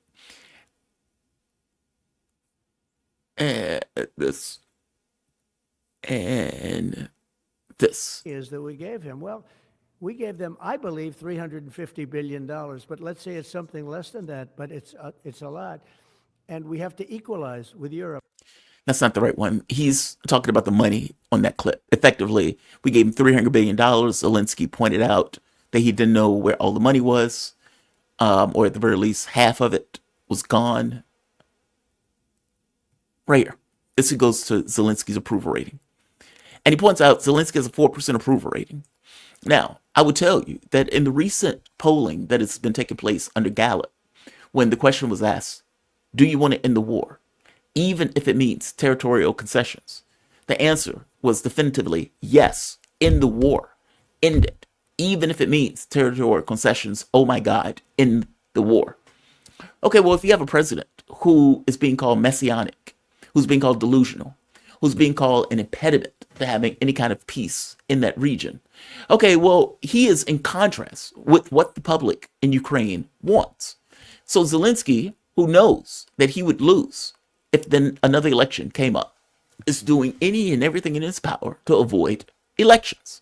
Okay, well, this impediment to peace, who does not have the popular opinion of his public, you can't call it a democracy if indeed the dictator, who is not legitimate, is doing everything in his power to prevent those elections from taking place because he knows he's going to lose. If the Ukrainian public wants to end the conflict, Zelensky is an impediment to it. Trump knows it, which is the reason why Trump is pushing for elections in Ukraine. He wants to get a deal. He wants to end the war. Zelensky is an impediment, so Zelensky has to leave. We're hearing that Russia wants to force Ukraine to hold new elections in order to sign any kind of a peace deal. Is that something that the U.S. would ever support? Well, we have a situation where we haven't had elections in Ukraine, where we have martial law, or essentially martial law in Ukraine, where the leader in Ukraine, I mean, I hate to say it, but he's down at 4% approval rating, and where a country has been blown to smithereens. You got most of the cities are laying on their sides. The buildings are collapsed. It looks like a massive demolition site. The whole, I mean, so many of the cities. I mean, they haven't done it in Kiev because I guess they don't want to shoot too many rockets in there. They've done it 20%, but they haven't done it 100%. If they wanted to do it 100%, it would probably happen very quickly. But you have cities that are absolutely decimated. And yeah, I would say that, you know, when they want a seat at the table, you could say the people have to, wouldn't the people of Ukraine have to say, like, you know, it's been a long time since we've had an election. That's not a Russia thing. That's something coming from me and coming from many other countries also. Yeah, it's not a Russian thing. And even if it was, so what? Shouldn't you have the elections? Shouldn't you show some legitimacy in the position to which you are trying to claim power for? He's right. He's right. It's not a Russian thing. It's a Trump thing. It's a, I want to get a deal. This guy's an impediment to the deal. And so I need this guy to be gone. When he has an election, he's going to lose that election. Now, Poroshenko, previous president of Ukraine, is saying those elections are going to take place in October. They have gone even so far as to try to force elections to take place. Now, I don't know if there are back-channel communications between Trump and Poroshenko. I don't know if those elections are going to take place in October in the way that Poroshenko is saying. I have no idea. Zelensky, to his part, is effectively arguing, if I'm not part of the agreement and part of the deal, then no deal is going to take place. Okay, that's cute. That's cute. This idea that Europe is going to somehow be able to support the war effort without the United States is nonsense. If Trump decides this is over with, and Trump makes the deal, then it's over with. Europe can bellyache all they want. They can talk to Kellogg all they want. It's not going to make a difference. If the U.S. and Russia decides this is over with, then this is over with. What's also fascinating about this is coming out of Riyadh. This is what Rubio and his team, this is what they're saying. Right here. Extraordinary opportunities that exist, but ultimately the Russian side will be indispensable to this effort, and so that process will begin. And then the third is, together with those other two, is beginning to engage in identifying the extraordinary opportunities that exist should this conflict come to a acceptable end, the credible opportunities that exist to partner with the Russians geopolitically on issues of common interest, and frankly economically on issues that hopefully will be good for the world and will also improve our relations in the long term between these two important countries.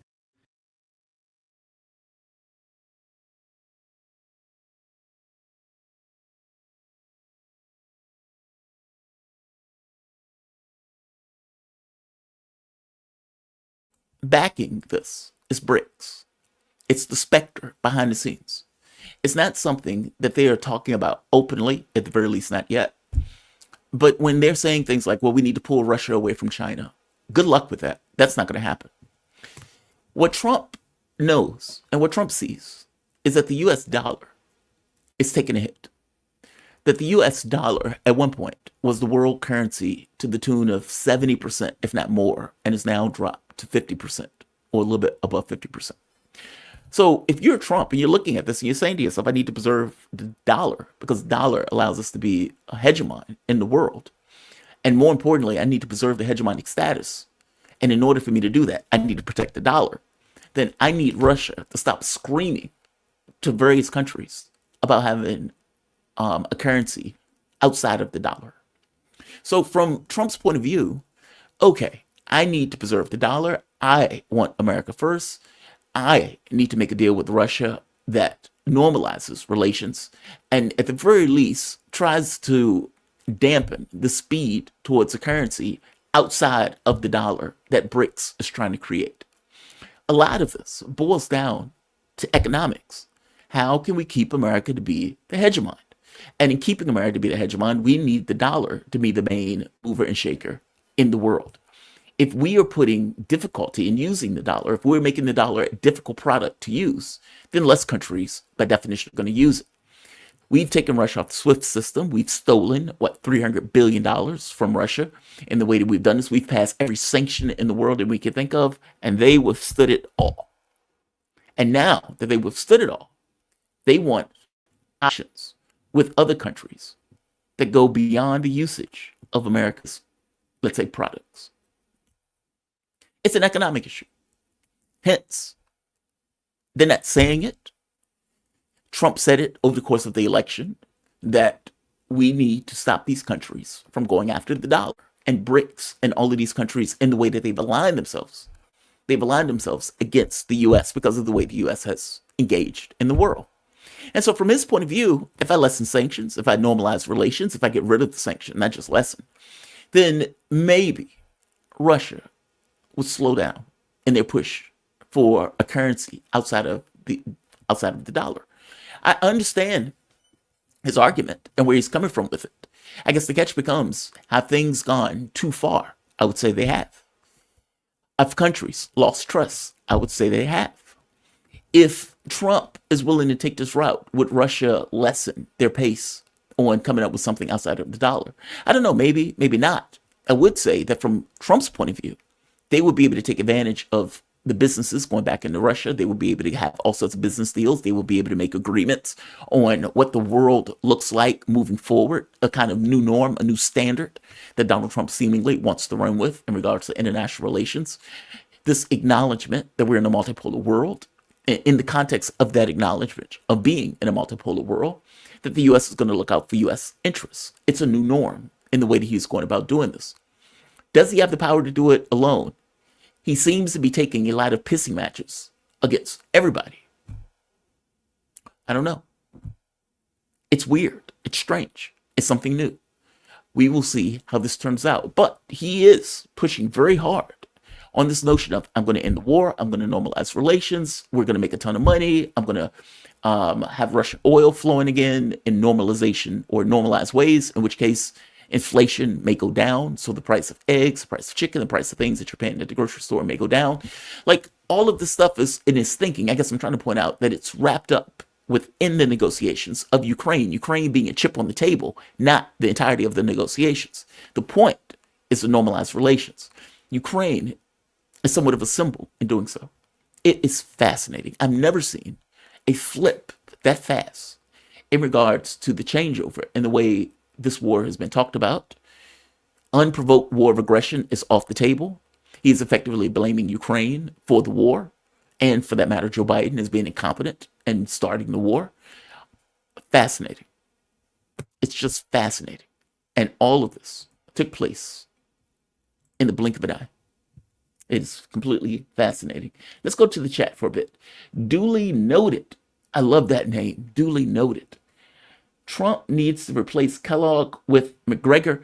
I would love for McGregor to be closer into this administration. But it seems like, because, when all of this was taken off, people were like, oh my God, if Kellogg is the guy, if Kellogg is the front person for it, then this is not what people voted on. But it seems that Kellogg's job is to just be an ear to the Europeans. If you notice, Kellogg was not the person that went to Riyadh, Saudi Arabia.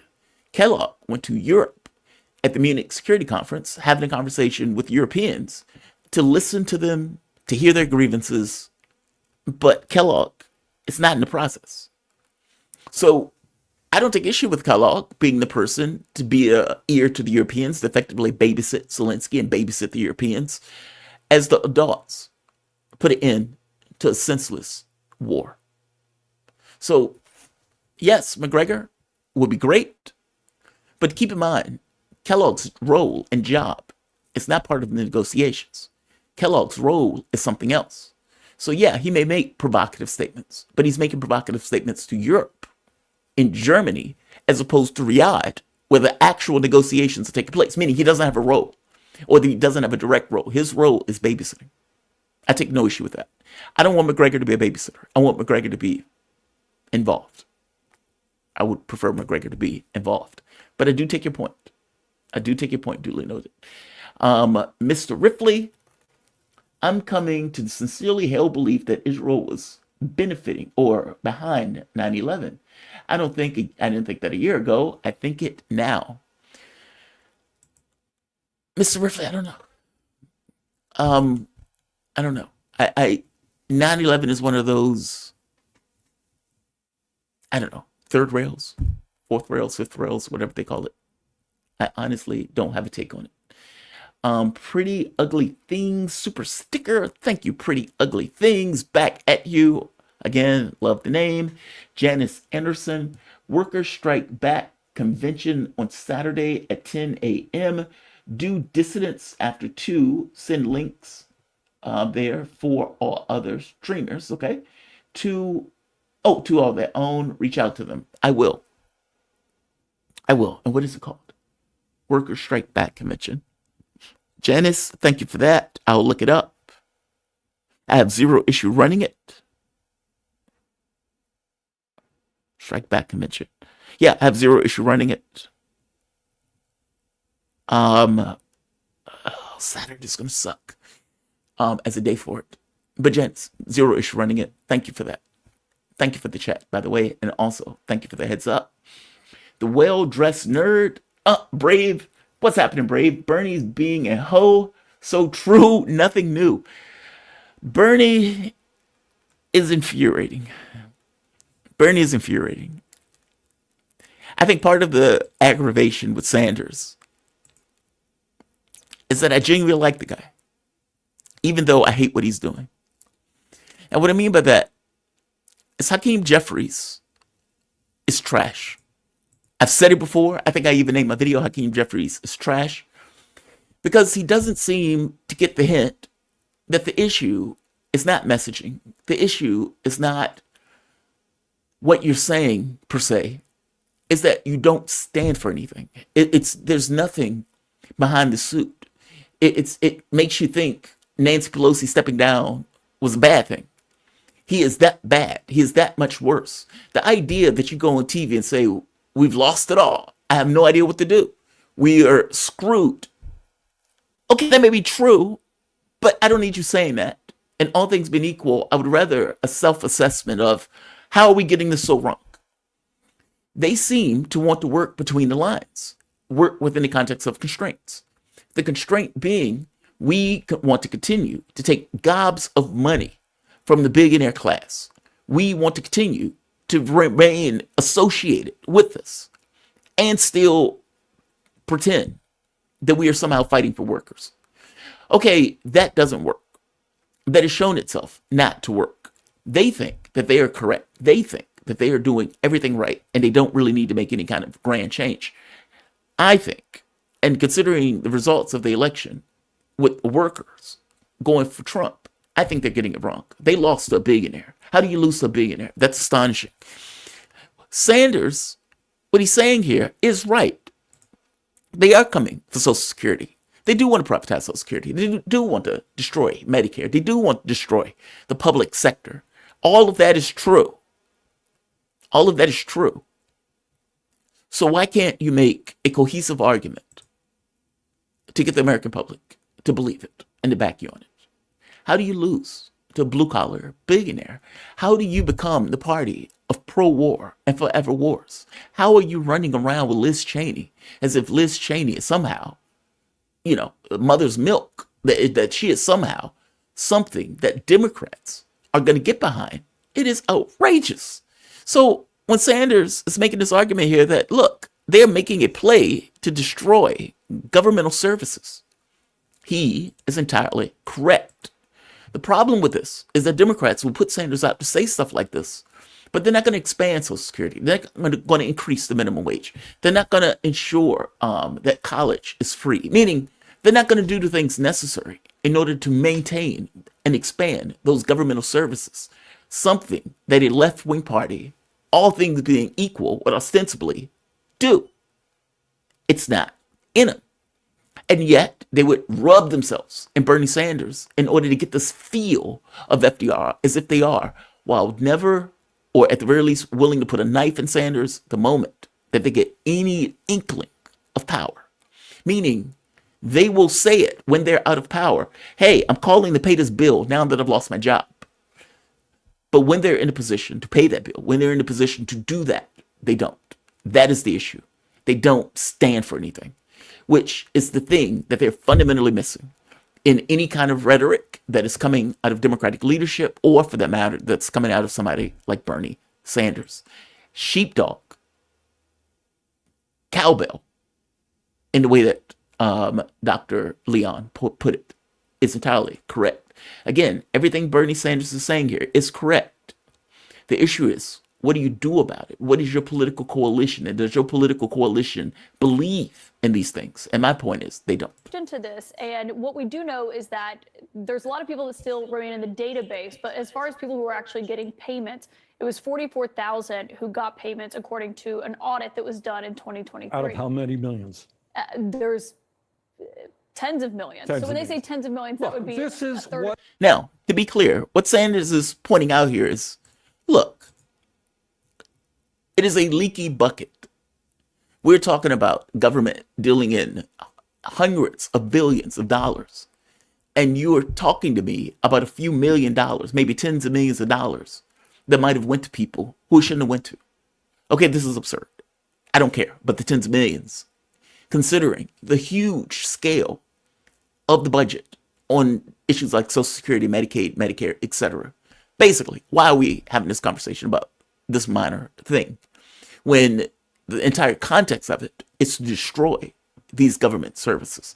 Again, he's right. Let's let him play out. What we are dealing with, we're not only dealing with oligarchy, the incredible power of the very, very rich.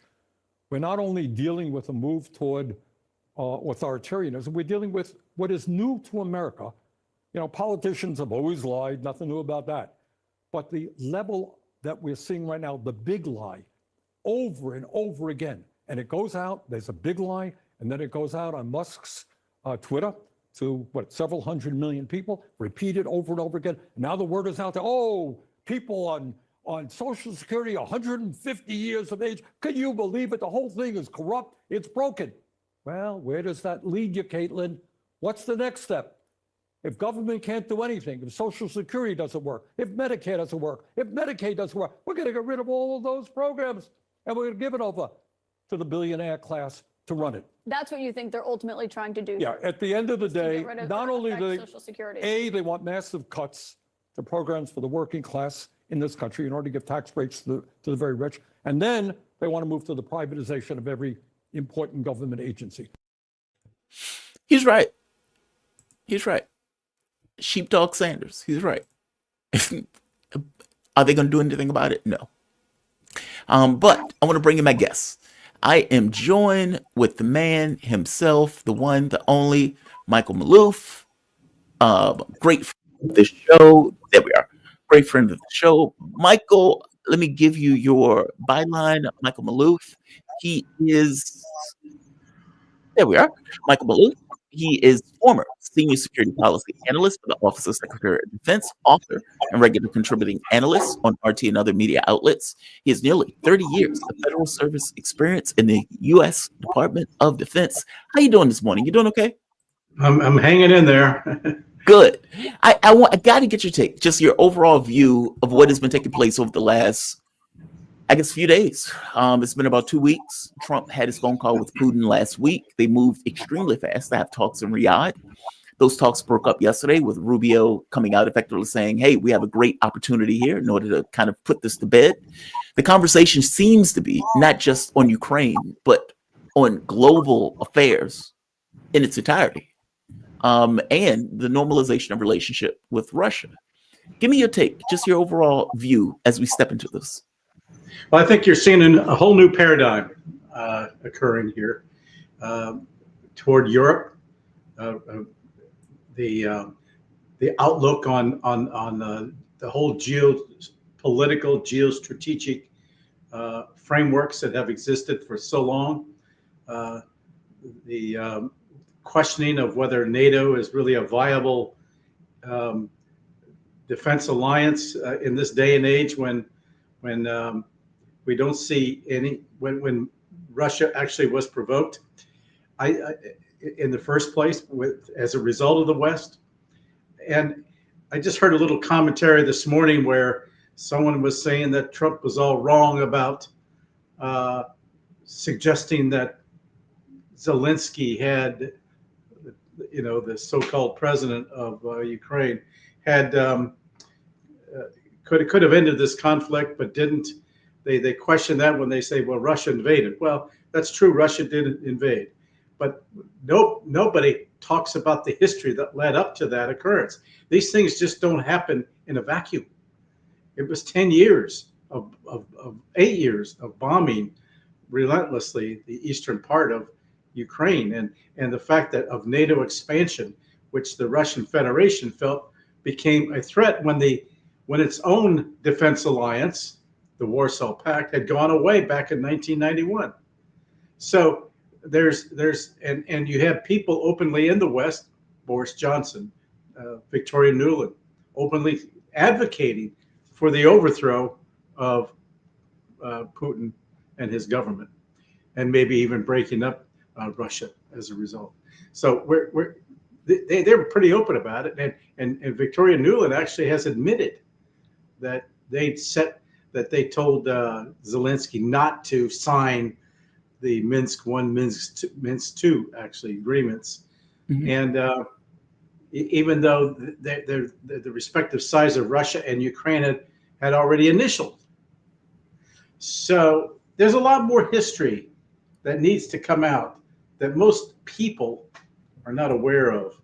And if you put it all into context, and that's key, you just don't take a little snippet and run with it and say, aha, I found the silver bullet. No, you got to put it all together and look at it in its totality to understand the complexity of this situation that evolved over a decade. So I think we're going to see a whole new paradigm here. That's my point. We're going to Trump has said enough wars, and this should never have happened. And what he's doing is really reestablishing what I believe are new spheres of influence, to reintroduce that concept where we don't meddle in European affairs and the Eurasian affairs if those other countries in the world don't come into our area of influence. And that's why I think you're seeing him focus more on the areas of Greenland, Canada, Panama Canal, etc. You pointed out in one of your, I guess, commentaries on this, that this is the end of NATO, that Trump effectively is saying, we're dealing with American interests. We are not going to be involved in another European war. I mean, for God's sake, Europe started 2 wars. It seems like they were edging and pushing for a third. We're out of it. We're done. And if you try to intrude and involve yourself into the peace agreements, we will, I guess, use the hammer of pulling out troops, or for that matter, we will not be a backstop to NATO going forward. And even the 5% thing on some level leads into that, effectively saying you need to pay now 5% for your militaries going forward, something that they couldn't even do 2%, let alone 5. No, Why do that's you right. think the end? This is the end of NATO. That's the way you put it. I think it's the beginning of the end of NATO. I think it could bust up into regional defense alliances.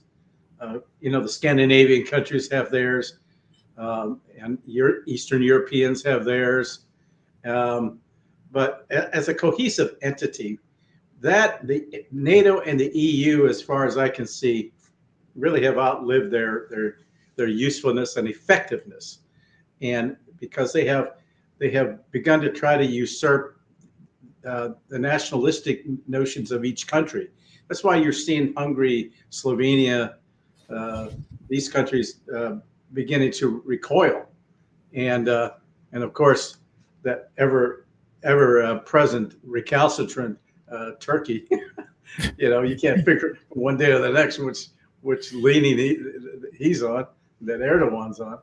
So it's a real complex balancing act, and you won't find cohesiveness if the United States chose not to participate in NATO.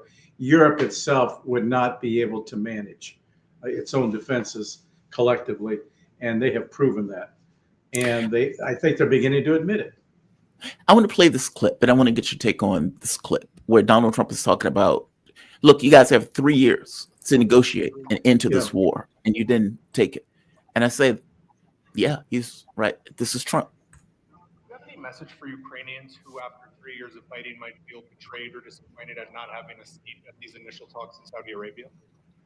Well, I think I'm really disappointed in what's happened. I've been watching this for 3 years. It's a war that would have never happened if I was president. And I've been watching these people being killed at levels that you've rarely seen, not even close, since the Second World War. And I'm very disappointed. I hear that, they're upset about not having a seat. Well, they've had a seat for 3 years and a long time before that. This could have been settled very easily. Just a half-baked negotiator could have settled this years ago without the loss of much land, very little land, without the loss of any lives, and without the loss of cities that are just laying on their sides. You have those magnificent golden domes that are shattered, will never be replaced. You can't replace them. 1,000-year-old domes that are so beautiful, you can't replace that. The whole civilization has changed because of what. So when they're worried about not being seated, you mean somebody that should have gone in and made a deal a long time ago? What are your thoughts on this idea that this is somehow a betrayal, that Donald Trump ending the war is somehow betraying Ukraine because they're not at the bargaining table as this this is what I was referring to at the outset. You're getting this kind of throwback, and it's not accurate. Look, in 2015, there was an opportunity to sign the Minsk II. It was to remedy what was seen as inequities between the east and the western parts of Ukraine. The eastern parts, which is predominantly Russian speaking, wanted autonomy, and they never agreed to the notion of the not only the 2014 coup, but also the reason for the coup, which was that the West, Yanukovych, who was then the legitimate president of Ukraine, refused to sign on to the EU at that time. He wanted to join instead the Eurasian Economic Union run by Russia, and you had Victoria Nuland and then Vice President Biden staged this coup in 2014 that resulted in Yanukovych having to escape with his life to Moscow. That's where he is today. So there's a history here that no one wants to talk about. In addition, and this is very serious, there's always been the talk of indivisibility. That is, You don't arm the West at the expense of the East. And there were agreements to that effect, to which both the East and the West agreed, including the United States. They include the Helsinki Final Act of 1975, the 1990 Charter of Paris for New Europe, which was the creation of OSCE, the 1997 Founding Act on Mutual Relations, Cooperation and Security, the Istanbul Proposal of 1999. And then in 1991, there was a document found, coincidentally, in one of the archives in Britain that pointed to an agreement on no NATO expansion and the promise of a former and promises made by former U.S. presidents and a Secretary of State, namely James Baker. So, and this was in 1991. And then you had the Ankara Agreement of 2010. All of these agreements pledged no arming of the West at the expense of the East. If that meant no NATO expansion, every one of those agreements were violated, and Russia kept warning the West of these activities. And I might add that when Ukraine became a country after the fall of the Soviet Union, they signed a non-alignment agreement called the 1990 Declaration on State Sovereignty of Ukraine. It was signed on 16 July 1990, went into effect. And it basically said that Ukraine would remain non-aligned. That meant no joining East or West alliances. Well, the Warsaw Pact had already gone away, but NATO continued. And in fact, up until the time of the SMO, the Special Military Operation in February of 2022, people were wondering, scratching their heads, well, what's NATO going to be doing? I mean, they're not they don't really have a job. Should we manage the Arctic? Should we manage space? Should we oversee the Far East? I mean, they were groping under Stoltenberg. They were groping for a mission. So, and then the SMO did give them a whole new lease on life, and that's what then brought in Sweden and Finland and into NATO. So it's this history it was provoked. It was provoked over a decade period of time, and nowhere in the West you hear anybody talk about this. They just think one morning Putin woke up and decided to invade Ukraine. No, it didn't happen that way. I just wanted to put that on the record. There we are. I was having a bit of mic issues. I'm sorry. No, Mike. I thought you were speechless. No, my mic just died. It's just your mic is no longer connected. It's like, okay, what is going on with my mic? No, you're absolutely right. That is something that is always left out of the conversation and the dialogue. And I think that's why unprovoked war of aggression was so aggravating to me every time I would hear it. Unprovoked. It was literally provoked. They were literally trying to put NATO on the border of Russia, and to do so by overthrowing the government of Ukraine to do it. And then they were acting like completely unprovoked. It just happened. Putin just woke up that day and just decided he wanted to invade. No, there's nothing else to it. There's don't look further into it. Just take our lying words as reality. No, you're absolutely right. I guess my thing is the problem is that the West, because of our consumption of news, we only live by sound bites. We don't get the contextual meaning of what was being done and said. And this is the fault of people who listen to the news. They don't bother to go out and get the story and understand how answer the fundamentals: who, what, when, where, why, and how. They don't do that. They just accept what they hear and they move on. And that's what they hang on to as gospel. And it's not true. Well, Russia has clearly delineated their red lines. They point out, coming out of both, that they heard for the first time. And Lavrov and his team was like, the U.S. heard us not just in an esoteric sense, but they seem to take our concerns in a real sense far more than they've ever had before. So that's great. I guess the question is going to be, what is Putin going to have to give in order to get this deal? Meaning, because Donald Trump is going to need something as a face-saving mechanism. They're already screaming, "Oh my God, this is a betrayal." So he's going to have to go out with something saying, "This is what I got out of this." What is that thing going to be that you think Trump is going to get in order to make this deal work? I think it's going to be more on a strategic level. I don't think it's going to be relegated just to Ukraine per se. I think he's probably in exchange. I think he's probably going to basically begin the decoupling of NATO because they still want war, and we hear them even now this minute. They want to send in troops into Ukraine. Here's Starmer and Macron. Yeah. Oh yeah. Does the United States want to continue fighting European wars? We've fought 2 of them. I mean, we're fighting wars that are based upon centuries-old feuds. Centuries. Yeah. You know, we were warned by George Washington. We got to take this seriously. Don't get involved in foreign entanglements. And man, are we into it deeply. And we don't heed the words. I guess my thing, though, is Trump is going to have to get something out of it. Meaning, if Russia is saying, look, these territories are ours, there's no NATO expansion, meaning if that's what Russia wants, and if Trump gives that, because that's what Trump is going to have to give. I mean, there's no leeway in regards to this NATO expanding into Ukraine. That's off the table. Trump has said it's off the table. Trump has even went further, making this argument.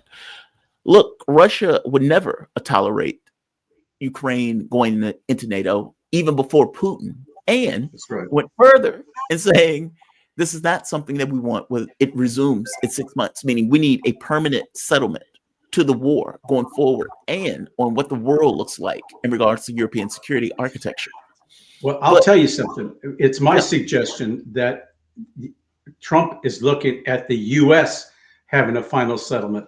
He cannot control what the Europeans do. They're the ones who are yakking away about wanting to send in troops and what have you. He's saying, I've done my bit. I'm out of here. That's my impression. This is my impression. And he's going to he's talking to an equally strong strategic partner. Russia probably has the strongest army in the world today, outside of China probably, but in the West. And frankly, he has other priorities. He has other agenda items as priorities. And having these wars that never seem to get resolved are something that he's not in favor of. He's a guy who likes to he's decisive. He's a can-do guy, and he wants to see a beginning, middle, and end. And he's not seeing it with this prolongation of this conflict. And I might add that no one talks about it once again, but Putin warned back in December of 2021. He warned in a series of demarches to diplomatic notes to the State Department of the crisis that we were having, that was brewing if they continued with NATO expansion, and they were talked down to. They were poo-pooed. They were saying, "Well, we'll see what we can do." They treated it as though it was just a very brazenly and basically dismissed it. And we saw the consequences. I'm curious, 2022. From your take on this, where do you think this goes? I mean, are you hopeful about it? And I've asked this question to pretty much everybody on this issue because I'm curious on their takes. Do you see this as being legitimate move to end it? Do you think he's making the moves to end it? And why do you think he's doing this? Meaning, I don't get the sense that he's doing this for the love of Russia. It's for something else. What do you think the rationale that Trump is going with in order to end this conflict? Like, why do you think he is doing this as opposed to, let's say, another Republican or another Democrat in regards to ending these wars? What is Trump seeing that many of these other people aren't, that is pushing him to do this? There may be in the back of his mind the notion of using Russia as a wedge to drive a wedge, I should say, between Russia and China, ultimately. I don't think that's going to happen in the near term. I just don't see that. And the way he's attacking BRICS, I think he's trying to dampen the enthusiasm by the other countries. And of course, BRICS is a Russian Chinese invention, and as an alternative to Western institutions and financial institutions. So I think there is in fact a further purpose behind his wanting to deal with Russia. Russia, of course, is very strong. They have more nuclear weapons than we do. China has a low third, but certainly Russia is a major challenge. Plus, it's a challenge not only Europe, but because the reality is they have the hypersonics that can reach us, and we have no defense. So it's important that he opens up dialogue and stays in, and works with the Russians. And also, there are areas where even the Russians have said, look, there are areas where we can cooperate. No one knows this, or maybe a few do, but Russia was very much involved in the founding of the United States. It was Catherine the Great who blocked the UK failed to honor the UK blockade of the colonies. And the same again during the Civil War, failed to honor the blockade, the British blockade of the North. So it's, in fact, the Russians like to take credit for helping the United States become the United States. And we're treating them like crap. There's a long history. They sold us Alaska, remember? They did. They did. So there's no one knows this history. We need to go, people need to go back and understand what that history is. And I'm sure that when Trump and Putin sit down together, Putin's going to give him a nice, tidy historical lecture on the history of Russian-U.S. relations. What do you think well, speaking of that, what do you think of that conversation is going to be between these two? I mean, they're talking about meeting. Some people said a week. It's probably going to be more than a week. But that meeting is. You mean a week from now? Yeah, but it's probably going to be more than that. But people are saying that meeting is definitely going to take place. What do you think that conversation is going to be about? Like, what do you think they're going to talk about in that meeting? Like I said, Ukraine is a chip on the table. It's not the entirety of the conversation. Right, but it's not. What's the thrust of that conversation? What do you think the outcome of that conversation is going to be? Well, first of all, I think it's going to happen maybe toward the latter part of this month. At the earliest, because the teams have to get together and come up with the agenda, come up with the issues they want to discuss. I think it's going to be a myriad of strategic issues,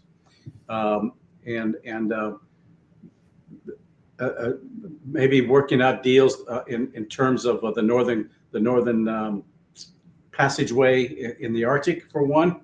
That's one possibility. In fact, the Russians suggested that they could work on. That they could actually work together on something like that. Mm-hmm. I think they're going to be working on what constitutes spheres of influence, you know, and with more emphasis on Trump dealing with strategic partners as opposed to the Europeans who are basically decimated for all intents and purposes. They don't be, and the Brits are the ones who have this eternal history of hatred toward Russia, and it's historic, and this is why you see this antagonism to this day between Russia and the UK. They can also talk about going back and re-examining the whole issue of intermediate range ballistic missiles. Mm-hmm. They can talk about trying to cut nuclear weapons stockpiles in half, maybe down to next to nothing if possible. I remember when I was working under Richard Pearl in the Pentagon, he actually got Reagan to suggest to Gorbachev that they cut nuclear weapons to zero. And wow. There was talk about that. I don't see why we can't do that again. And that followed after the fall of the wall, I believe, in Berlin. So I think out of these long stalemated crises, something else can emerge out of it that can be hopeful and fruitful. And I'm hoping that we can begin to do this. Plus, we still have the terrorism threats that are underway, and the Russians can really help us on something like that. But we need to. The Russians want to be, as I understand it, want to be treated as an equal. They don't want to be talked down to. They look upon themselves as an equal strategic partner, and they have a very formidable nuclear fleet today, nuclear submarine fleet that probably could outpace ours, and so their triad is, even though their air and ballistic missile portions of the triad are potentially vulnerable, the submarines are not, and also now they have hypersonics. We don't even have a defense against them. So there's a lot we need to work on, and the same would go with China. We need to bring all on. I think if we're going to do a bilat with the Russians on for intermediate range ballistic missile, we're going to have to start including other countries, China, Iran. I mean, we got to open up to Iran and to get them into this. We need to lessen the tensions in the world, and try to bring back the threat notion that exists right now, because it's pretty bad, and any conflict could just be the proverbial spark that lights it all. When you were in office, what were the relationships between Russia and the U.S.? I mean, were there back channel communications? How did those communications typically work? Yeah, there were back channels. It was a Cold War when I began. Yeah, and the whole notion, of course, was to basically bring them to their knees economically, even though they had lost. I could see that. Even though the Cold War was supposed to allegedly be over, we began to treat them as though they were serfs. They were second rate. I led one of the first teams into Moscow after the fall of the Soviet Union back in 1991. yeah. And everything was bleak. It was very bleak. No lights, no people hardly on the streets. And then I go back in 2017 and again last year. Man, it's a whole different world. It's lively, and I'm asking myself, where are the sanctions? I mean, you see cars from all over the world driving around, young people out, lights everywhere, very flourishing. I mean, it's a totally different picture today than it was back in 91. So Russia has really improved economically over time, in spite of the sanctions, I might add, which has made them, in one sense, very much stronger and self-reliant, and that's what they like to brag upon. So do the Iranians.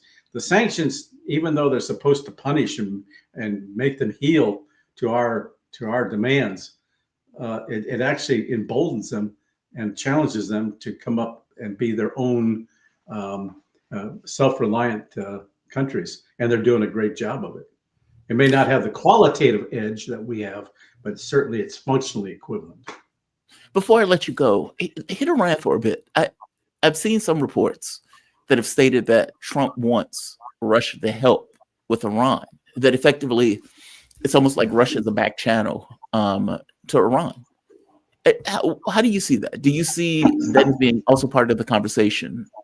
Yes, I do. And I think that's an important point because of that closeness, because they have virtually a strategic relationship between each other now. Right. I think Trump recognizes that. We got to look at what the reality is that's facing us today. It's totally unlike what it was when he was in office the first time. Biden did a great job of screwing up the world. through his lack of leadership and incompetence. And now this is the mess that Trump has to deal with. And he doesn't. Why would he want to go and bomb Iran when he's trying to stop these wars? He doesn't want another war. I mean, it doesn't make any sense. So work with the Iranians. And I may have said to you at one point that he's used Musk to talk to the Iranians. Musk I'm told, has a biological father who was Iranian. And I think that he's using that entree to talk to the Iranians, and they have sent diplomatic signals back that they're willing to work with the United States. I think we can, and I think where it's going to revolve around is that the United States, Russia will work with Iran to work on their nuclear program. They have a legitimate right and need for nuclear reactors. Just don't make a bomb. That's the only criteria. That can be managed if it's done properly, and but there's got to be not only confidence building, but building of trust. And right now, both with the Russians and with the Iranians, that trust is really almost non-existent. And that's what why this Riyadh meeting was so important, was to rebuild trust, the beginning of trust and confidence building, that they can work together and have a positive exchange of views and make decisions based upon those. And you don't need the meddling of Europeans.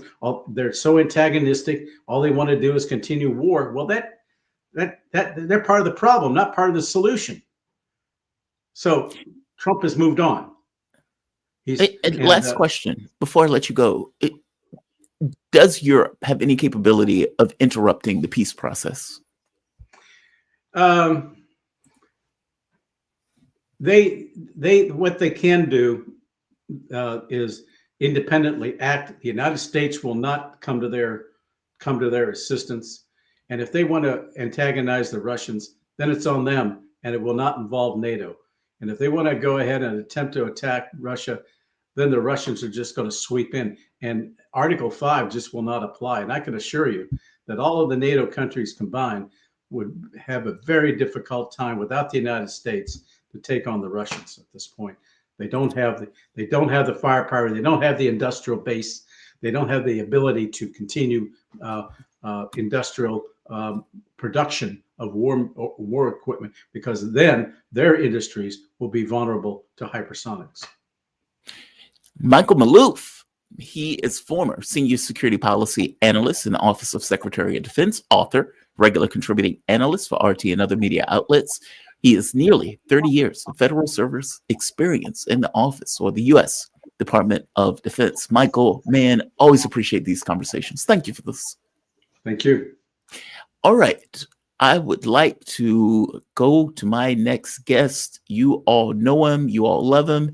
The man, KJ No. KJ No is a journalist, political analyst, writer, and teacher specializing in the geopolitics of the Asia-Pacific region. He was contributor to the book, Capitalism on a Ventilator, once censored by Amazon. It is now available at iacenter.org. KJ, my man, how you doing this morning? You doing okay? I'm doing well. Good to see you. It is good to see you too. Give me your take on Donald Trump has started a pissing match all across the globe with tariffs. China is one of those places that is in its crosshairs of, I guess, doing a tariff or sanction war. What has been the Chinese response to Donald Trump and this kind of sanction war that he's leveled against China? Well, it's been very measured, if you notice. You know, the Chinese have ostensibly done some tit-for-tat tariffs, but they've been pretty targeted, and they don't have a great effect on the United States. So I think they're standing back and they're moving slowly. There's a lot of things that they could escalate with, as we mentioned before. They could withhold strategic metals. I think, if I'm not mistaken, they've started to do that with tungsten now. And so there's a kind of slow inching forward, small movement, small, probes to see how the US will respond. But I think they've been just kind of, waiting to see what happens. It's still early days.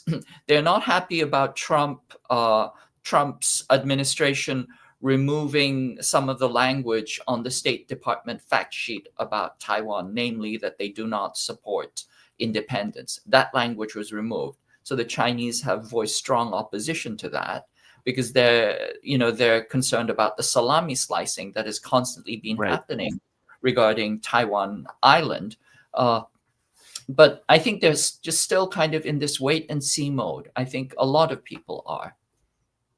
Trump pointed out that he wanted not just to deal with Russia. I mean, obviously the relationship or the conversation that's taken place on the issue of Ukraine, it goes beyond Ukraine into this kind of geopolitical or reorganization of the world. He said, at the very least, he pointed out that he wanted trilateral talks to not just include Russia, but also to include China in those talks. What has China's response been to him saying that? Well, again, China had offered to be the venue for the talks between Russia, US, regarding the Ukraine war. So, Beijing was offered as the venue. So clearly, they want to facilitate the process. If you remember very, very early in the game, China was one of the first countries to come forward with a plan for peace, a really kind of stepwise plan for peace. And the thing also to remember is China has good relations with both Ukraine and Russia. So it could actually have a strong role as a mediator. That was not taken up. Instead, they're meeting in Saudi Arabia. But certainly, I think that China does want to be part of the equation or the negotiation. They want to facilitate peace. They are in favor of countries having good relations, seeking win-win relations with each other. I think the key thing to remember, or the key thing to question, is the U.S. relationship with China and the U.S. desire to stop the fighting in Ukraine a precursor to pivoting into China. Okay, and I think there are several ways to interpret that, but there are clearly people in Trump's cabinet for whom that is the plan. They've explicitly said that. Elbridge Colby, who is likely to be very soon be appointed as Undersecretary of State, is going to push for that. And he's said that explicitly. And so these people are not so much against war in general, so much as they are that they want to focus power on China. So that's something that we have to watch out for carefully. Personally, I don't believe that Trump wants war with China or Russia or any other superpower. He's not necessarily anti-war per se, but he is smart enough to know that you do not get into a war with a superpower. So he's against losing wars. He's against the John McCain stain, and so he doesn't want to go down that route. So I think that's a possibility. But let's just note that he has surrounded himself with China hawks, and these China hawks could be very influential. And they're not. And their idea of U.S. foreign policy is to pivot out of Russia, see if they can actually pull Russia away from China. It's not going to happen, but they want to see if they can pull Russia away from China, and then to pivot and to concentrate on escalating against China. Well, I'm glad you brought that up, because I was going to ask that. Is that something China is concerned about? That it's kind of like I always get his name wrong, Pezeshkian in Iran, that seems to be over interested in making a deal with the West in regards to relieving sanctions and those type of things. Is China concerned that the movements that the U.S. is making with Russia, especially in bilateral talks, is in some way going to aggravate, intercede on whatever relationship Russia has with China? No, I don't think so. The China-Russia relationship is very, very solid. It wasn't built overnight. I mean, it was built over several decades. They've repaired a lot of the bad blood that happened from the 1960s and 70s. Essentially, the Sino-Soviet split is no more. They're very, very close. They're integrated. They say that, they have a relationship that is stronger than yes, exactly, stronger than allies. And so it's not going to happen. And on the other hand, you have the Russian foreign policy elites who understand the nature of the beast that they're dealing with when they negotiate with the United States. As Sergei Lavrov said, the US is not agreement capable. And anything that they have with Trump could be overturned in 4 years or in 2 years, depending on,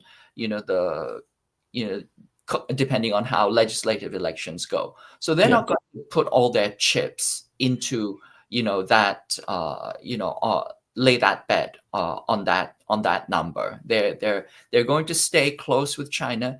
China is a neighbor. There are thousands of miles of border with China. They are literally back to back, and they're supporting each other in a very, very concrete and tangible way. They're not going to give that up for a pottage of promises from the United States, which may never materialize, or if they do, may not last very long.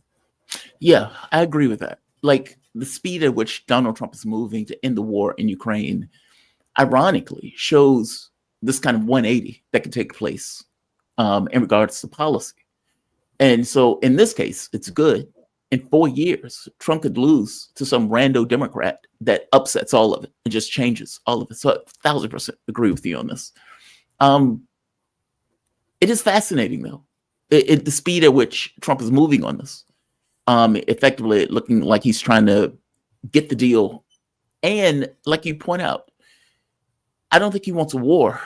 But if he doesn't want a war, why is the Taiwan card now being played again? I mean, is it just in order to get some kind of political benefit out of playing Taiwan against China? Like what? Meaning Taiwan is a red line every bit as much as Ukraine was a red line. And if he indeed is like, this war's stupid, we should have started this war with Russia, we need to acknowledge Russia's concerns, et cetera, et cetera. The same thing should be true for China, or at the very least, there should be some recognition in his mind that the same thing is true for China. Taiwan is a red line. If you go this route, we will have war. And so if he is not looking for a war with China, then the catch becomes, okay, then why are you playing the Taiwan card? I'm going to ask you, what's the point of playing the Taiwan card? So, so there's the question mark. It's really the question, if you will. I would say that the US deep state, the institutional foreign policy blob, has a strong orientation towards continued escalation to war with China. And this is not something that happened overnight. It has been building for decades, since the 1990s at least, and certainly since 2008, when up to between the 1990s and 2008, there was a group of Americans who believed that by engaging with China, you could bring it down. It was essentially a soft coup attempt, that you would either bring it down, that it would collapse from its own internal contradictions. This was the Hillary Clinton line. It was a collapsist doctrine. Or you could actually absorb China as a kind of junior subaltern partner into the US empire, that it would be a tenant farmer on the US plantation. It would be like a massive Haiti, but that's all it would be. And China broke all those expectations. It developed on its own terms. It did not become this, little tenant farmer like the United States expected. Instead, it grew to become a superpower, an economic superpower of its own right and under its own terms, using its own economic system. And in 2008, remember, the global financial system collapsed. Right. Completely.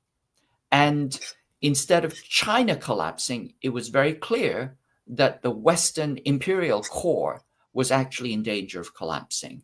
And they actually had to go hat in hand to China and ask for a bailout. I mean, this was incredible. And of course, no good deed goes unpunished. And so that's when the US began to plan actively for war against China. A doctrine of war was created for China called air-sea battle. That's when all of that started. And then 3 years later, they declared the pivot. And then they started planning the Trans-Pacific Partnership, which was a plan to isolate China. And so you can see all of these things firing on all cylinders and moving the country, moving the West towards war with China. I believe that that momentum is still ongoing. And of course, you can look at, this is what Garland and I discussed, but if you look at the windows of the House of State, it looks like there's some bickering going on through the windows. Like they're not quite clear which way they're moving. But the fact is the entire House has been placed on a flatbed truck, which is moving in one direction, which is moving towards escalation to war with China. And I believe Taiwan is one of the key places where that trigger will be pulled. All you have to do is read the work of Elbridge Colby, once again, who will be soon appointed as Undersecretary of Defense. And he has, he's mapped it out in this 20-point syllogism. Essentially, we have to take down China. He says, he calls it deter China.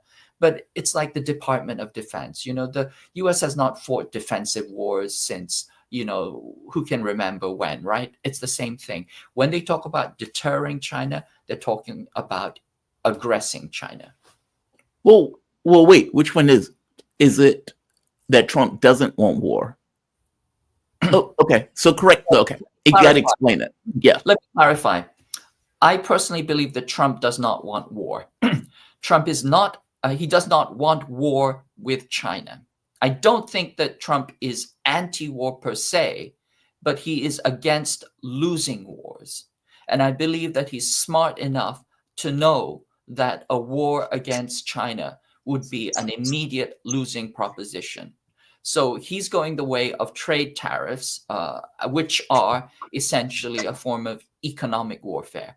If he continues down that road, China is not too concerned about that because actually China and the US do not do a lot of trade. The effect of China, of the US on China's economy is not that great. It's, the trade surplus is in the hundreds of billions, maybe $500 billion. That amount of money is the GDP of, a Chinese city, right? Shenzhen, Guangzhou. I mean, these cities by themselves have that much GDP onto themselves. So the U.S. Trade with China is equivalent to the Chinese economy of a city. So it's not a make or break situation. So I believe that Trump will continue to engage in tariff wars, and he will use that as leverage against China to get whatever benefit he can seek.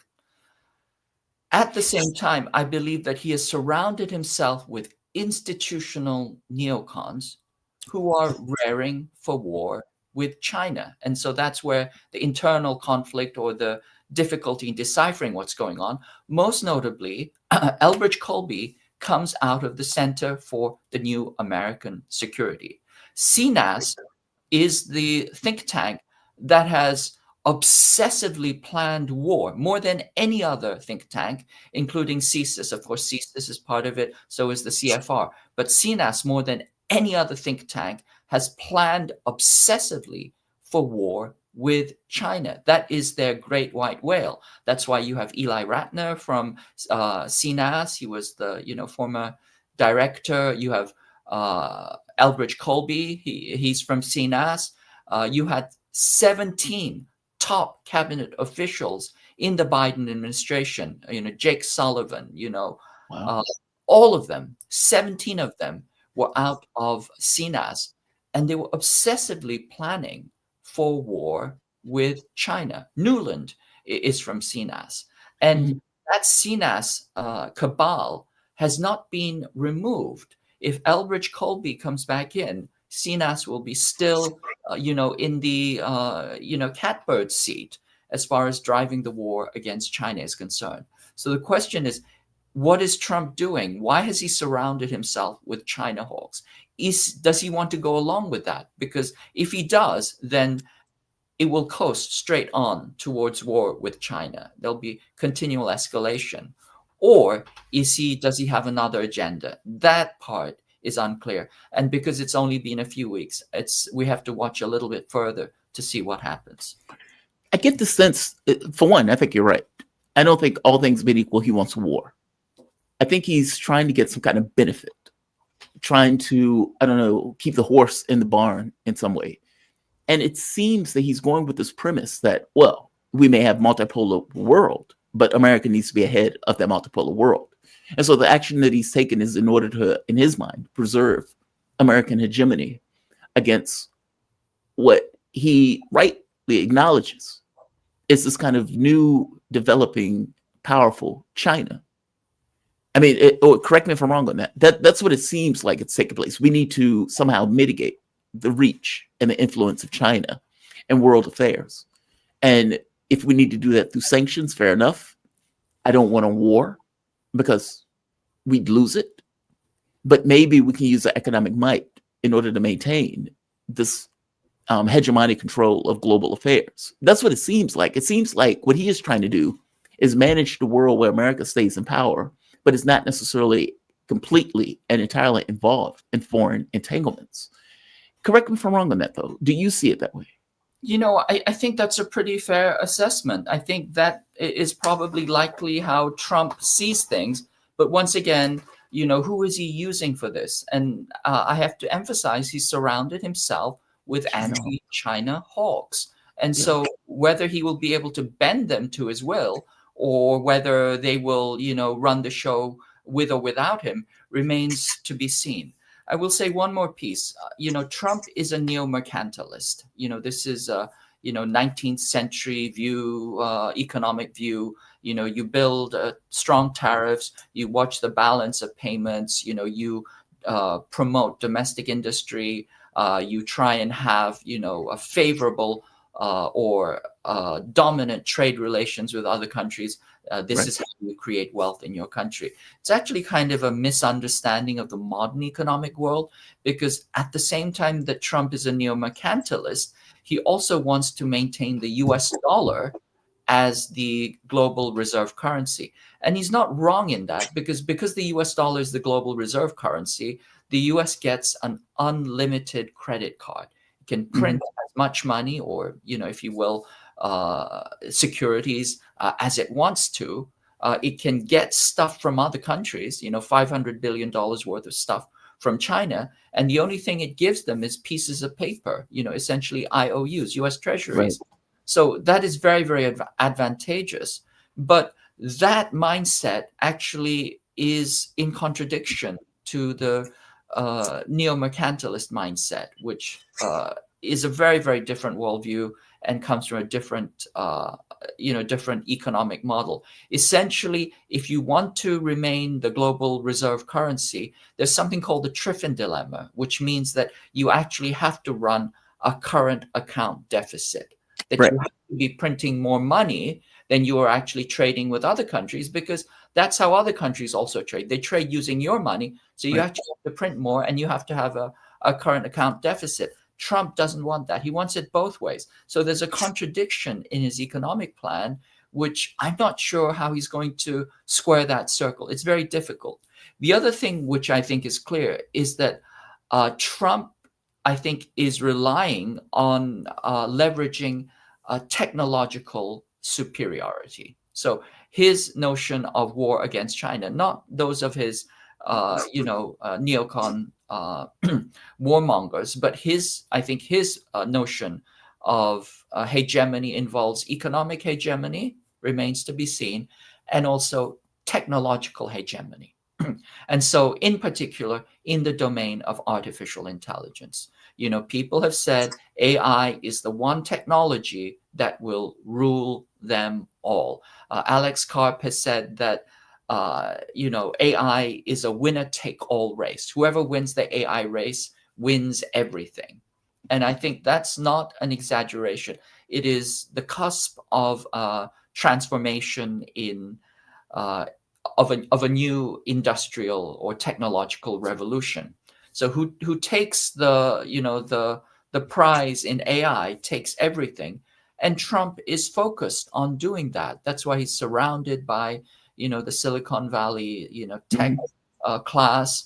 That's why they just put 500 billion into this new AI project. And that has all of a sudden rapidly been undermined by DeepSeek AI, the Chinese AI company, which has shown that you can do the same thing that these bloated tech companies are doing, like OpenAI, for a tiny fraction of the cost. And they have put that out into the public domain as open source. And so once again, they're beating the US hands down in that domain. And part of it has to do with the problem that US, both industrial, strategic, and technological policy is largely led by lawyers. These are lawyers making these decisions. The US leadership is a leadership made of lawyers and sometimes failed businessmen. But in China, the leadership, they are all scientists and engineers and mathematicians. And so if you have lawyers going up against mathematicians in what is essentially a math war, AI is a math war because AI is just math. It's just applied math. So if you have a lawyer going up against a mathematician in a math war, who do you think is going to win? The mathematicians are going to come out ahead. It's even unclear, whether these lawyers even understand the technology or the math behind it. This is why sanctions failed completely. They just didn't understand what they were getting into. They were just thinking it from a kind of legalistic standpoint. We put these kind of holds, we put in these laws, and that's what's going to happen. They don't understand that technology develops, that algorithms can be improved, that DeepSeek, was using mixture of experts, 8-bit numbers, reinforcement learning, etc. And all of a sudden they're ahead and they're doing the same thing. What took OpenAI $100 billion or $500 billion, they're doing it for millions. Last question before I let you go. What do you think Trump wants from Xi Jinping?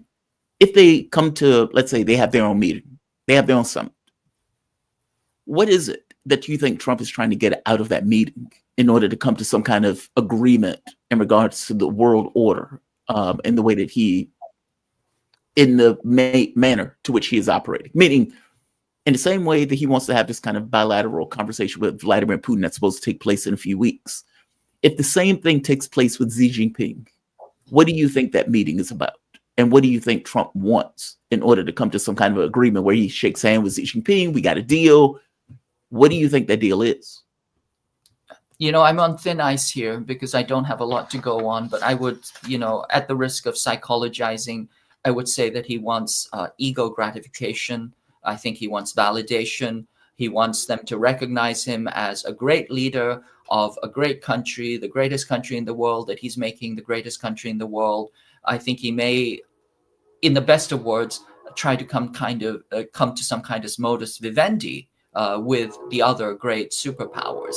So that is, the kind of optimistic viewpoint. But as I said, he has surrounded himself with China hawks who are looking for some kind of escalation to kinetic war. They are in panic because, by their own estimates, if the US does not engage in war with China by 2025 or 2027, that horse is out of the gate. It's too big. Yeah. The dragon is too big. It's no longer capable. You can no longer win that war. The US is on a timeline. It is actually more urgent for the US to initiate a war with China. And so if that's the case, in that meeting, if we take the cynical view, I think that there could be a lot of cynical promises, this game of good cop, bad cop that you constantly saw with the Biden administration, which came out, the CNAS strategy of playing Jekyll and Hyde, good cop, bad cop, what they call armed social work. It's a counterinsurgency approach to your enemies where you play good, you play nice, you keep them constantly off balance. And underneath, you're constantly inching towards undermining them. And I think that is the danger that we have to watch out for. I don't think that we can rule that possibility out. And I think that, I think it's an oversimplification to think that now that Trump is in the White House, that deep state agenda, that deep state escalation to war has gone away. Let me just say a few more things. Remember, as Biden was on his way out, there was a attempted military coup in South Korea. I believe that was an attempt to trigger war with North Korea, which would have resulted in the US taking operational control over South Korea's military, which would have then given it a massive force projection platform, which they could have taken, 500,000 troops or up to 3.6 million troops, if you include South Korean reservists, to initiate a war against China and to initiate a war against Russia. Remember, Russia and North Korea have just signed a mutual defense treaty. And they've also been taken to Ukraine because South Korean troops are trained for cold weather warfare, attritional warfare, trench warfare, exactly the kind of warfare that would have been useful in fighting in Ukraine. And that's why we had all of these canards about North Koreans fighting in Kursk. Nobody has shown any proof, and now they've suddenly vanished. But I believe that was part of the calculation. So I think that's just an example of the desperation. I believe if South Korea had fallen, and if it had gone to a military dictatorship, you'd have very rapidly seen a military dictatorship in Taiwan as well, because they need a military dictatorship in order to Ukrainize the country, just as Zelensky has a military dictatorship right now. Taiwan, they want to Ukrainize Taiwan. This was set into plan in 2022 with the Taiwan Enhanced Resiliency Act. That was the plan. And remember, Taiwan serves, like Ukraine, as the key platform for war. Every attack on China in the past 600 years has gone through Taiwan Island. And so if Taiwan could have very rapidly become a military dictatorship, they cheered South Korea's military dictatorship. And if South Korea's military dictatorship had been successful, I believe that they would have also tried the same tactics because they say we're suffering the same issues.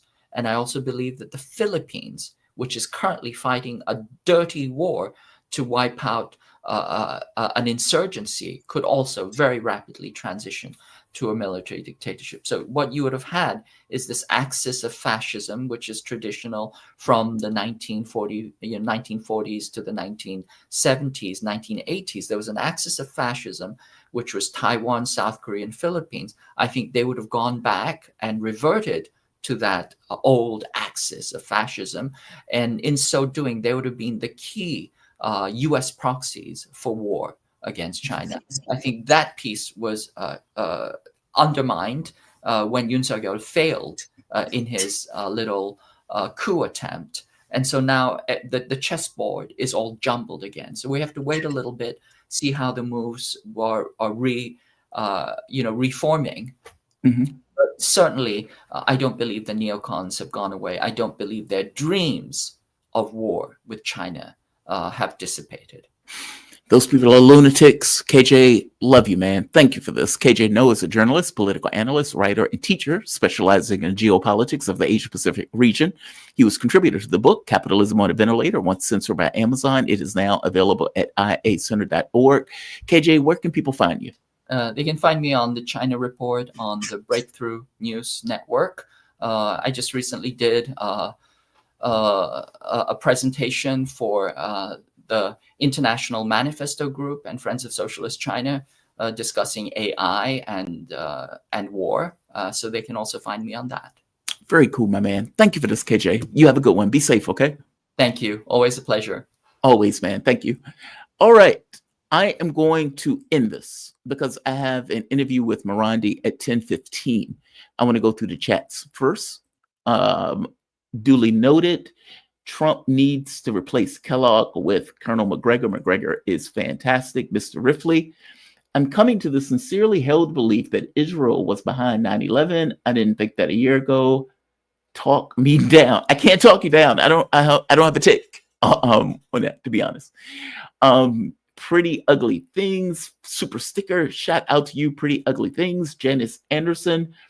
Workers Strike Back Convention on Saturday at 10 a.m. Due Dissonance, I'm sorry. Offer to send links to their for live for other streamers to air on their own platform. Reach out to them, Janice. I will reach out to them on that. Thank you very much. The well-dressed nerd, brave Bernie is being a hoe. So true, yet nothing new. Brave, you are absolutely right. Bernie is being a hoe, a sheepdog, a bell cow, as the way he was called by Professor, or for that matter, Dr. Wilmer Leon. I'm going to end this because I don't want to be late. I'm going to say like, share, subscribe. You can support this content through PayPal, Patreon, Super Chat, Super Stickers, memberships, all of those things. You pay for this content.